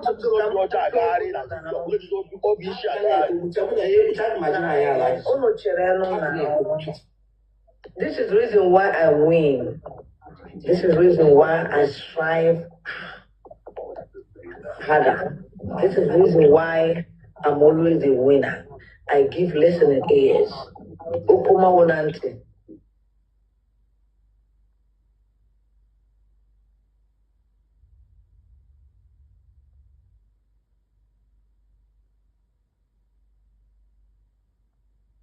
Can I not drop this in them?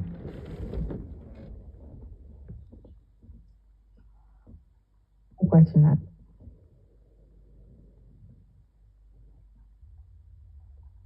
You guys need one now on our phone. Also know I got jobs. Unu aga amazi the activities. Unu aga jiza kono kuzi. Unu aga jiza kono gene for.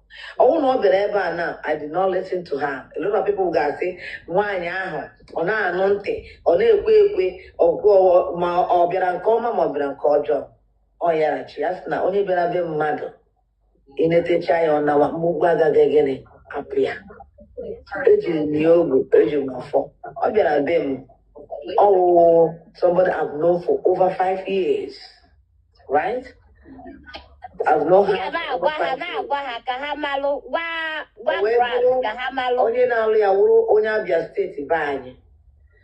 Now, you know him when I'm over before. Now, when the only problem na bend the road can get you. All the only road to hang with Haja and Labedia. Oh, my wine you pay you.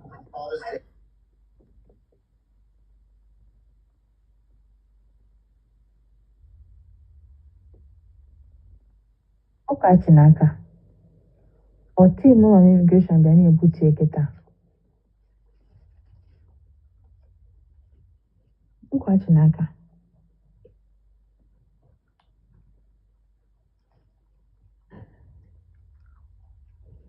Jọwa.